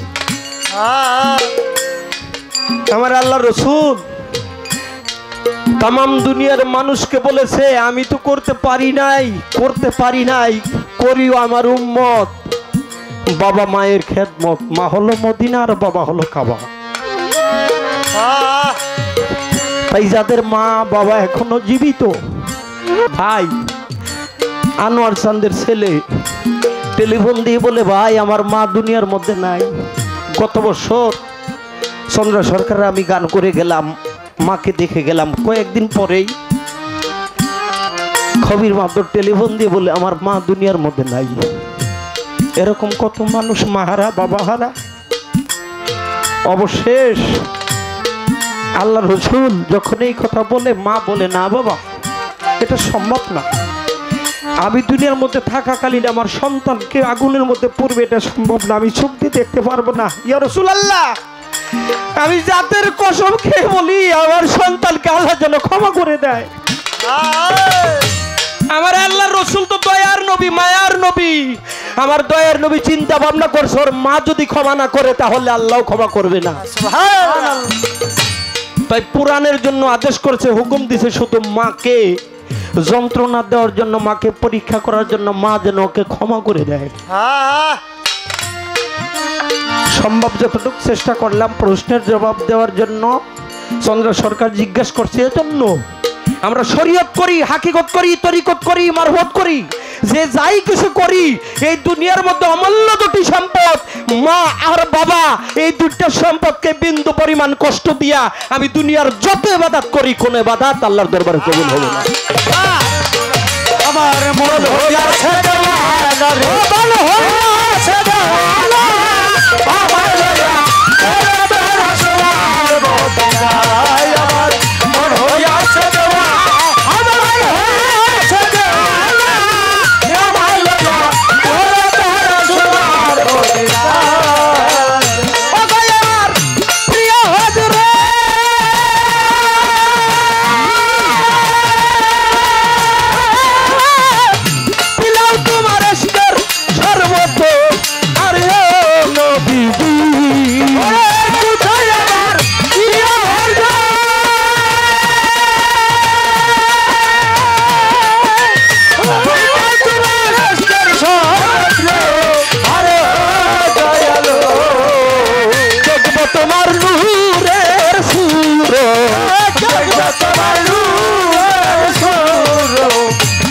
তোমার নূরের সুরত খালে খোল দিওয়ানা, আমায় লইয়া চল গো তোর সোনার মদিনা, আমার মন হইয়াছে দিওয়ানা, মন হইয়াছে দিওয়ানা, আমার লইয়া চল তোর সোনার মদিনা, আমার মন হইয়াছে দিওয়ানা রে, মন হইয়াছে দিওয়ানা, আমার লইয়া চল তোর সোনার মদিনা। এই পর্যন্ত ছিল কথা, জবাব গেলাম দিয়া, এইবার তার কাছে একটা কথা যাই জিগাইয়া, আহম্মদের তালের ডিঙ্গা, আহম্মদের তালের ডিঙ্গা, আহম্মদের তালের ডোঙ্গা, আহম্মদের তালের নৌকা, আহম্মদের তালের ডোঙ্গা, শুকনা বালুর চরে থাকলো, শুকনা বালুর চরে। এই জায়গাতে বলে রশিদ যাবি জিজ্ঞাসা করে। এই গানটা অনেকদিন ধরে শুনি, অনেকদিন। এই প্রশ্নটা ফরিদপুরের, বৃহত্তর ফরিদপুর অনেকের কাছে জিজ্ঞাসি, ইউসুফ ভাই ফকির আহমদের তালের ডোঙ্গা ঠেকলো যাইয়া বালুর চরে, তাও শুকনা বালুর চরে, ফুটবালি। আমাদের বৃহত্তর ফরিদপুরের মধ্যে তালের ডোঙ্গা ভাই, হ্যাঁ কয়েকজন বয়তিরে জিজ্ঞেসি ফরিদপুর আগো, তারা কয় যে তালের ডোঙ্গা ওই সময় ছিল, এখনো আছে। এর লিগে আমি চন্দ্র সরকারের কাছে জিজ্ঞাইতে চাই, আহমদ ফকির এত গাছ বৃক্ষ থাকতেও তালের ডোঙ্গার কথা কইল কে? আমার ইউসুফ ভাই বারবার ইঙ্গিত মারছে, আপনারা ফরিদপুরে বয়তি দুজনই, হ্যাঁ তা আপনারা ফরিদপুরের একটু গণকীর্তন কইরেন। আমি আপনার কাছে মারুফতের দেশে থাইকে আপনি একটু জবাব করবেন, বেদবি মাফ করবেন। চন্দ্র সরকার আর আমি একবার ছোটবেলা থেকে এক জায়গা থেকেই এই পর্যন্ত, এখন আমি রয়েছি ঘরের মধ্যে পড়ে, আর উনি তামাম দুনিয়া জুড়ে। হ্যাঁ তারপরও আপনাদের আশীর্বাদে যতটুকু সম্ভব লড়াচড়া করি। আমি শুধু তার বড় ভাই হইয়া, হ্যাঁ আমি তার মাথাটারে দেখবো আর মার ভোটের দেশ শুনি। এই যে প্রথম আসরে যেইভাবে আলাপ করছে প্রশ্ন জবাব দিছে বাবা, এটা 1-2 লাখ টাকার বই ধরে এইভাবে জবাব দেয় না। হ্যাঁ বাবা, সত্য কথা, কথা সত্য। আমি এর জন্য খুশি হইয়া এই তালের ডোঙ্গার কথাটা আমি জিগাইতেছি। এই তালের ডোঙ্গা নিয়ে আপনি একটু আলাপ করবেন। তালের ডোঙ্গার কথা কই লোকে মন হইয়াছে দেওয়ানা রে, পার হইয়াছে দেওয়ানা, হালুয়া চল গো তোর সোনার বদলা। আমার মন হইয়াছে দেওয়ানা রে, পার হইয়াছে দেওয়ানা, হালুয়া চল গো তোর সোনার বদলা। মন তো ধরে বসে না রে, পাঞ্জে ধরে বসে না আমারে লইয়া চল গো তোরা সোনার মতি না।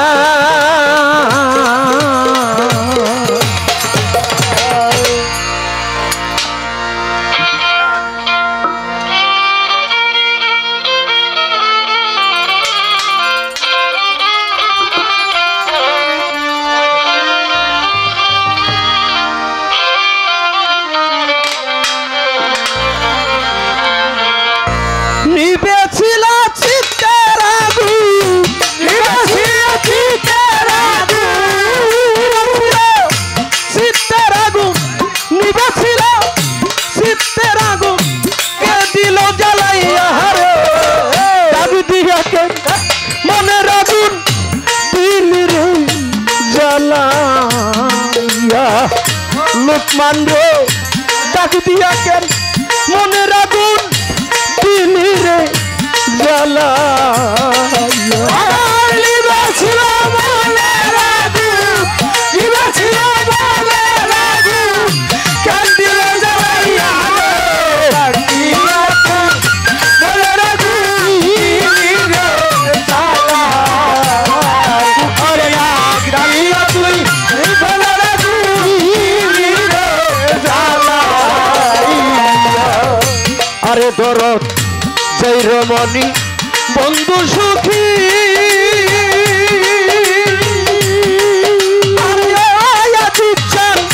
বন্ধু বুকে লইয়া মনের সুখে কাটাই নিশি আনন্দে মাতিয়া। রমণী বন্ধুর সুখী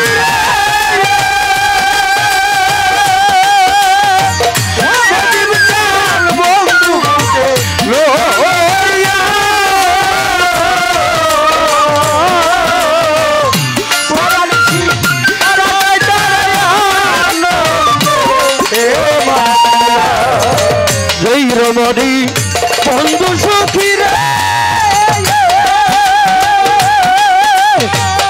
হালিম চাই বন্ধু বুকে পাইয়া। ও রে মনের সুখে কাটাই নিশি আনন্দে মাতিয়া।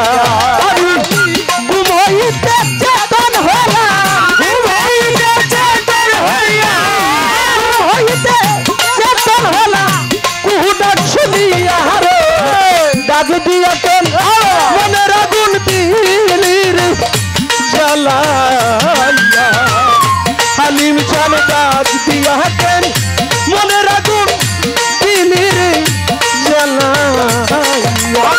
নিবেছিল মনের আগুন, নিবেছিল মনের আগুন, কেন দিল জ্বালাইয়া রে, ডাক দিয়া তুই মনের আগুন দিলি রে জ্বালাইয়া। ওরে ডাক দিয়া তুই মনের আগুন দিলি রে জ্বালাইয়া। আরে বাজান সেই রমণী বন্ধু পাইছে রে, ওরে তারা থাকে মহাসুখে। আনোয়ার চাল দুঃখের নিশি কাটাই আমি কাটাই দিশি দুঃখ।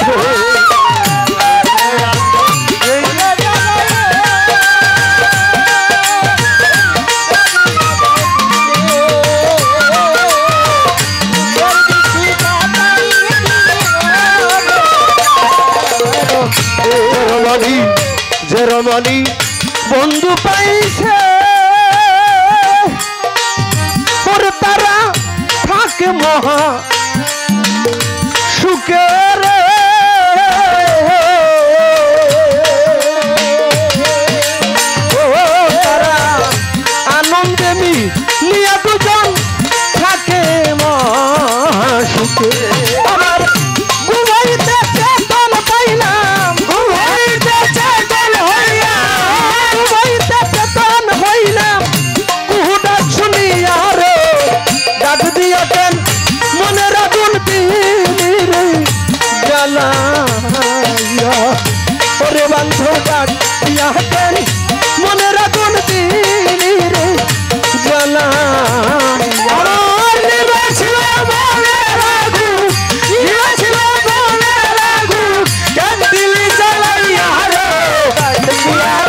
দুঃখে যে তোর মনে যে কিসের ব্যথা রে ওরে কুকির বল আমারে বল তোর দুঃখে যে আমার চোখে জড়য় সুন্দর রে তোর মনে যে কিসের জ্বালা রে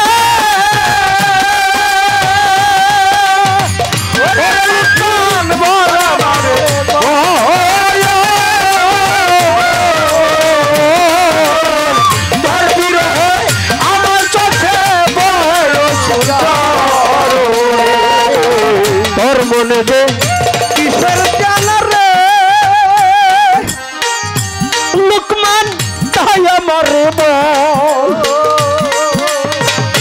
আজি চান তার বিরহে আমার চোখে জ্বরে সুন্দরে সরকার আবুলারি খবর গয়ে আবুলারি খবর গয়ে আবুলারি খবর গয়ে রশিদ চন্দ্র দইয়া রে ডাক দিয়া কেন মনের আগুন দিলি রে জ্বালা কোকিলা ডাক দিয়া কেন মনের আগুন দিলি রে জ্বালা আমার নিবেছিল মনের আগুন নিবেছিল মনের আগুন কেন দিলি জ্বালাইয়া রে ডাক দিয়া তুই মনের আগুন দিলি রে জ্বালা ওরে ডাকিয়া তুই মনের আগুন দিলি রে জ্বালা নিবেছিল মনের আগুন নিবেছিল মনের আগুন নিবেছিল চিত্তের আগুন কে দিল জ্বালাইয়া রে রাগ দিয়া কেন মনের আগুন দিলি রে জ্বালা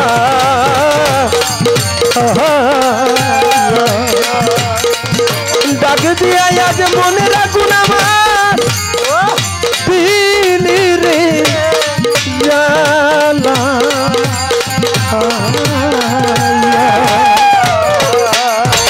খুব ভালো। শরীয়ত মানলে দয়াল নবী, শরীয়ত মানলে পাবি দয়াল নবী পয়গাম্বরে। কোথায় আমার দয়াল নবী, চিনবি তারে কেমন করে। হ্যালো হ্যালো বর্তমানে শরীয়তে থেকে দয়াল নবীকে চিনা যাবে না। দয়াল নবীকে চিনতে হলে মারফতে আসতে হবে। হ্যালো হ্যালো মুখে মুখে শেখ ফরিদ বগলে নিচে ইট রাখলে কাজ হইব না রশিদ সরকার। ওই যে মুখে মুখে দয়াল নবীকে চিনতে হলে শরীয়তে যেতে হবে না, দয়াল নবীকে চিনতে হলে মারফতের কামেল মোকামেল মুর্শিদের অন্বেষণ করতে হবে। কারণ শরীয়তে বলে আমার দয়াল নবী 1400 বছর বা 1500 বছর আগে উফাত হয়েছে, কিন্তু আমার মারফতে এটা বলে না। আমার মারফতে বলে আমার নবী ছিল, আমার দয়াল নবী আছে, আমার দয়াল নবী থাকবে যতদিন এই পৃথিবী থাকবে। আমার যে প্রশ্নটি ছিল অতি সুন্দরভাবে জবাব করলেন যে নামাজ রোজা হজ যাকাত কালেমা সবকিছুই পড়ছে, তারপরেও কবরের মধ্যে রাখলো 3 বার কবরে তাকে গ্রহণ করে না, ফিকে উপরে ফেলে দেয়। সেই ব্যক্তি কে ছিল, তার নাম ছিল কি? তবে আমার ভাই সুন্দরভাবে তার মন মতো করে তার মতো করে তিনি সুন্দর বলেছেন, কিন্তু পিছন থেকে আমার মান্নান কাকাই তো দৈরা হইছে। মান্নান কাকা বলতাছে তার চেহারাটা কুকুরের চেহারার মতো হয়ে গিয়েছিল, মায়ের সঙ্গে বেয়াদবি করেছিল বিধায় তার চেহারাটা হয়ে গেল কুকুরের চেহারা। যার কারণে বলল দয়াল নবী আপনার সাহাবা, তার চেহারা যদি কুকুরের মতো হয় তাহলে তো এটা সুন্দর হয় না। এই কুকুরের চেহারা হয়ে গেল, তার নামটা তো রশিদ সরকার বলল না, তার নামটা তো জানা দরকার ছিল। যেহেতু বলে নাই, ভাই না বলছে, বোন তো আছে, এত কাহিনী বলছে, নামটা তো জানা আছে। এমন না যে রশিদ সরকার জানে না, নামটা জানে, হয়তো খেয়াল নাই। তার নামটা আমার ভাই না হয় পরবর্তীতেই বলে দিবে, যদি না দেয় আমি তো আছি, সমস্যা নেই। তবে আমার বিশ্বাস সে দিবে, কারণ সে দিতে পারবে। এত কাহিনী যে জানে, সে নাম জানে না বিষয়টা এমন না না। সত্য কথা। ঠুস। এখন আমারকে ধরছে আহাম্মদের তালের ডিঙ্গি ডুবলো শুকনা বালুর সরে। এই আহাম্মদের তালের ডিঙ্গি শুকনা বালুর চরে ডুবলো, এই ডিঙ্গিটা কি?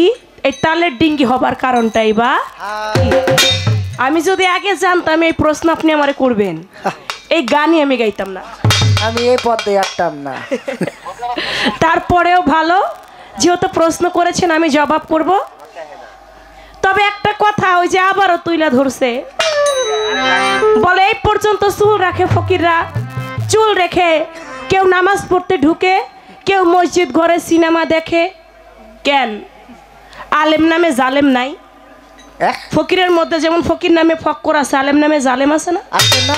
আছে আছে। তাই আপনি এত শুয়ের ছেদ্র দেখেন, আপনি জাজুরের ফুটা দেখবেন না? এটা কোন ধরনের কথা হইল?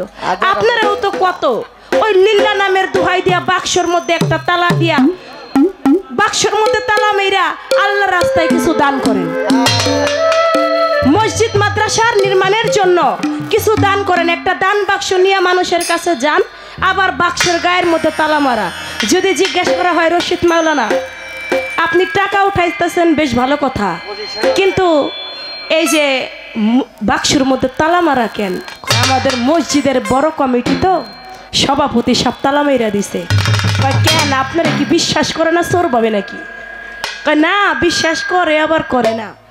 এই টাকা দিয়ে আপনারা কি করেন? বলে কেন এটা মসজিদ মাদ্রাসার কাজে লাগাই। বাহ ভালো কথা, তাহলে আপনারা যে সারাদিন এভাবে করেন আপনাদের জীবিকা নির্বাহ হয় কিভাবে? আপনাদের সন্তান ছেলে সন্তান খায় কি? কারে ভাই এটা 10 আনি 6 আনি ভাগ হয়, 10 আনি আমরা নিজেরাই খাই আর 6 আনি মসজিদের কাজে লাগাই। এই যে বিষয় আপনারাও তো কত কিছু করেন, তাই এইগুলা বইলা কোনো লাভ নাই। আপনার কাছে এখান থেকে একটু জানবো, একটা পয়েন্ট রাখবো। এই যে গাউসরাজে মাইজ ভান্ডার শরীফ, সুরেশ্বর পাক দরবার শরীফ, এমনি ভাবে মক্কা শরীফ, মদিনা শরীফ, যেখানে যাই সেখানে শরীফ শব্দের অর্থ পবিত্র। আপনি বলবেন আপনার এই মসজিদকে কেন শরীফ বলা হয় না? হ্যালো হ্যালো হ্যালো, সুন্দর কথা জানার জন্য মসজিদকে কেন শরীফ বলা হয় না? মক্কা শরীফ, মদিনা শরীফ, মাইজ ভান্ডার শরীফ, সুরেশ্বর পাক দরবার শরীফ, নুরুল্লাহপুর পাক দরবার শরীফ, সব কিছুই শরীফ আছে। শরীফ শব্দের অর্থ পবিত্র, মসজিদকে কেন শরীফ বলে না? এটা আপনার কথা থেকে পয়েন্ট রইল। এবার একটি গান আমি রাখবো।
খুদাই না মাঝের জুড়ে হায়া সাক্ষাৎ যাবে দূরে, পাক নবীজির পাক মুখের ঘোষণা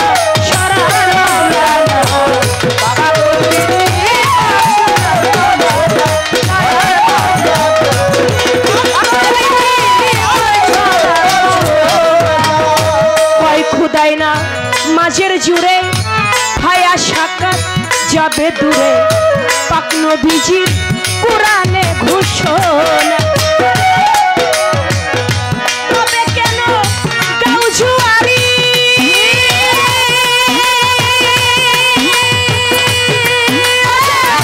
আকাম কুকাম নামাজ রোজা একসাথে বান্ধিয়া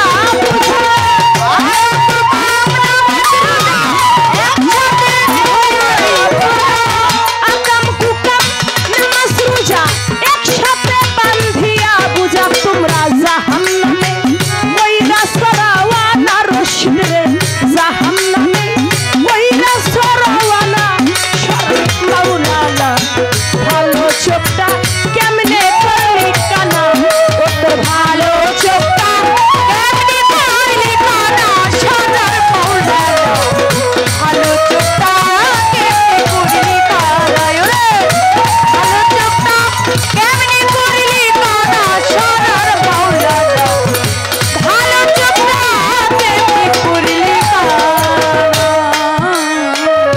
বলছে হাদিস বিস্তারিত তোমার হুজুরি কালে পেতিত বাজান আমার কুশরিন কালেও নামাজ তোর হবে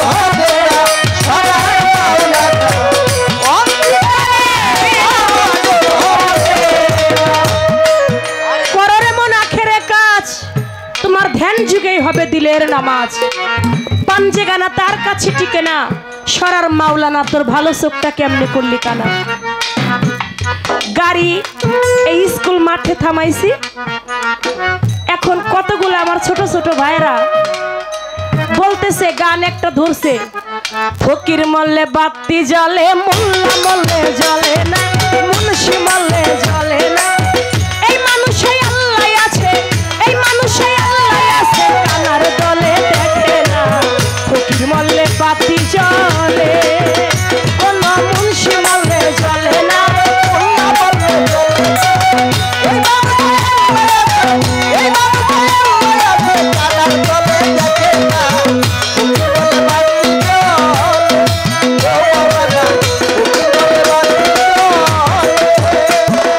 মুন্সি মল্লে ভেস্তে যাবে ওরে মুন্সি মল্লে ভেস্তে যাবে ফকির মল্লে অমর হবে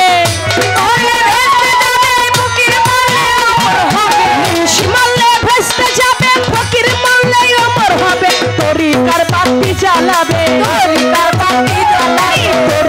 বাতি জ্বালাবে যেই বাতির রোশনাই কমে না ফকির মল্লে বাতি জ্বলে মোল্লা মল্লে জ্বলে না মুন্সি মল্লে জ্বলে না এই মানুষে আল্লাহ আছে এই মানুষে আল্লাহ আছে কানার দলে দেখে না ফকির মল্লে বাতি জ্বলে মোল্লা মল্লে জ্বলে না মোল্লা মল্লে জ্বলে না এই মানুষে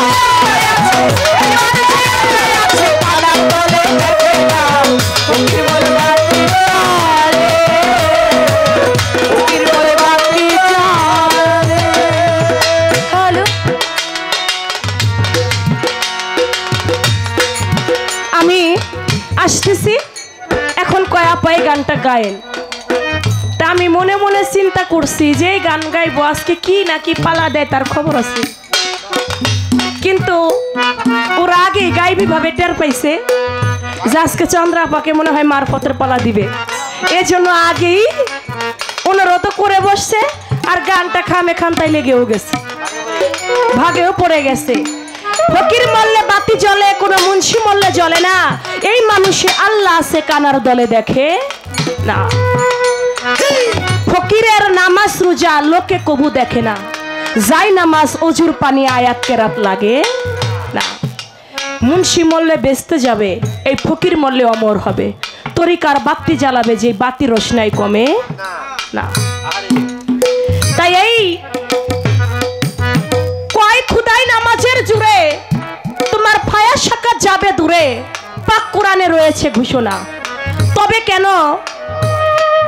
আকাম কুকাম নামাজ রোজা একসাথে বান্ধিয়া বুঝা তুমি জাহান্নামে করেছো রওয়ানা নামাজ পড়লে নামাজ মানুষকে সমস্ত খারাপ কাজ থেকে বিরত রাখে। আল কোরআন বলেছে যেজন নামাজ পড়ে নামাজে মানুষকে সমস্ত খারাপ কাজ থেকে বিরত রাখে। আচ্ছা, নামাজ যদি সমস্ত খারাপ কাজ হতে বিরত রাখে বাবা, অনেক জায়গায় দেখা যায় ওই নামাজ পড়তে গিয়া ও বাবা ওই যে কিছুদিন আগে বাইতুল মুকাররম মসজিদের মধ্যে জুতা ছুড়াছুড়ি হয়েছে একসাথে, একবারে এ ওরে জুতা ভিক্ষা মারে, এ ওরে জুতা ভিক্ষা মারে, এই জুতা দিয়ে একবারে মসজিদ ভরে গেছে। যেই নামাজে খারাপ কাজ থেকে বিরত রাখে ওই মসজিদে কেন জুতা ছুড়াছুড়ি হয়? ওই মসজিদে কেন একজন নারীকে ধর্ষণ করা হয়? ওই মসজিদে কেন আকাম কুকাম চলবে? কেন ওই মসজিদে বলাৎকার হবে? যদি নামাজে আকাম কুকাম থেকে মানুষকে দূরে রাখে তাহলে কি আপনার নামাজ, আমার দয়াল নবী যেই নামাজ পড়ছে আপনার নামাজে মনে হয় তাহলে কোনো ভেজাল আছে? সত্য কথা। তাহলে আপনি সঠিকভাবে হয়তো নামাজ পড়তে পারছেন না, যার কারণে আপনি আকাম কুকাম সবকিছু বেশি বেশি করেন। কিন্তু আমার ফকিররা, আমার উলিয়া উলিয়া গণরা কোনোদিন কাউকে আঘাত করে না, কোনোদিন কারো মাথায় বাড়ি দেয় না, কোনোদিন মুখ দিয়ে একটা বাজে কথা বলে না। কেউ তাকে আঘাত করলে একজন পীর ফকিরের ভাবটাই বাবা বিনয়ী ভাব। দেখবেন একটা তরিকাপন্থীর লোকের চলাচলতি আর একটা বেতরিকাপন্থীর লোকের চলাচলতি কোনোদিন এক হয় না। ওরা সর্বদাই ওদের মধ্যে একটা বিনয়ী ভাব থাকে। তাই এটা আপনার কাছে আমার এই বিষয়টা একটু গানের মধ্যে বললাম। তাই বলেছেন কুররাতি আইনি ফিত সালাত, তোমার হাদিসটা কি হইছে সাক্ষাৎ, পাক নবীজির পাক মুখের ঘোষণা, পাক নবীজির মুখের ঘোষণা,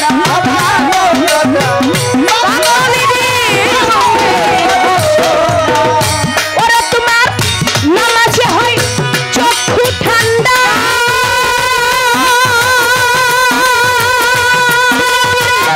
নামাজে হয় চক্ষু ঠান্ডা, তুই সাইরা দে শরীয়তের ধান্দা, নামাজে হয়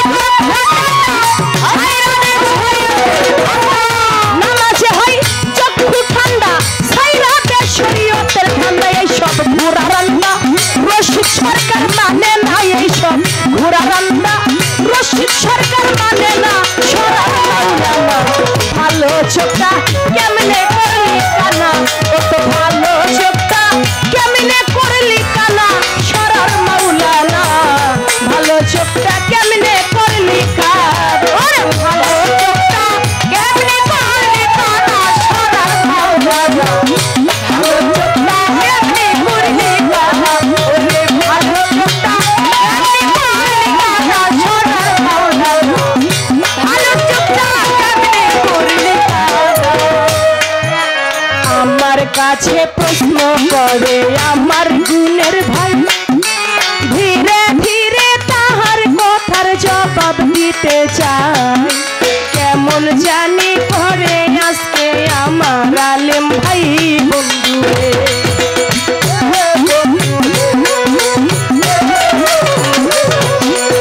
আমার কাছে জিজ্ঞাসা করে আসরে দাঁড়াইয়া, বলেন বলেন চন্দ্রা সরকার কথাটা ধরিয়া, ধীরে ধীরে করব জবাব শুনে নিবেন বইয়া বন্ধু।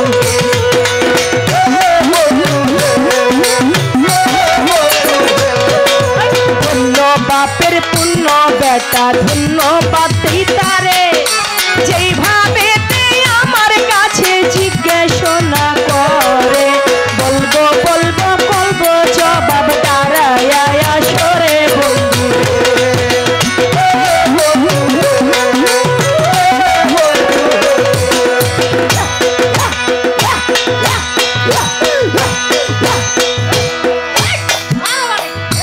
এটা আমার মারফতের জিকির।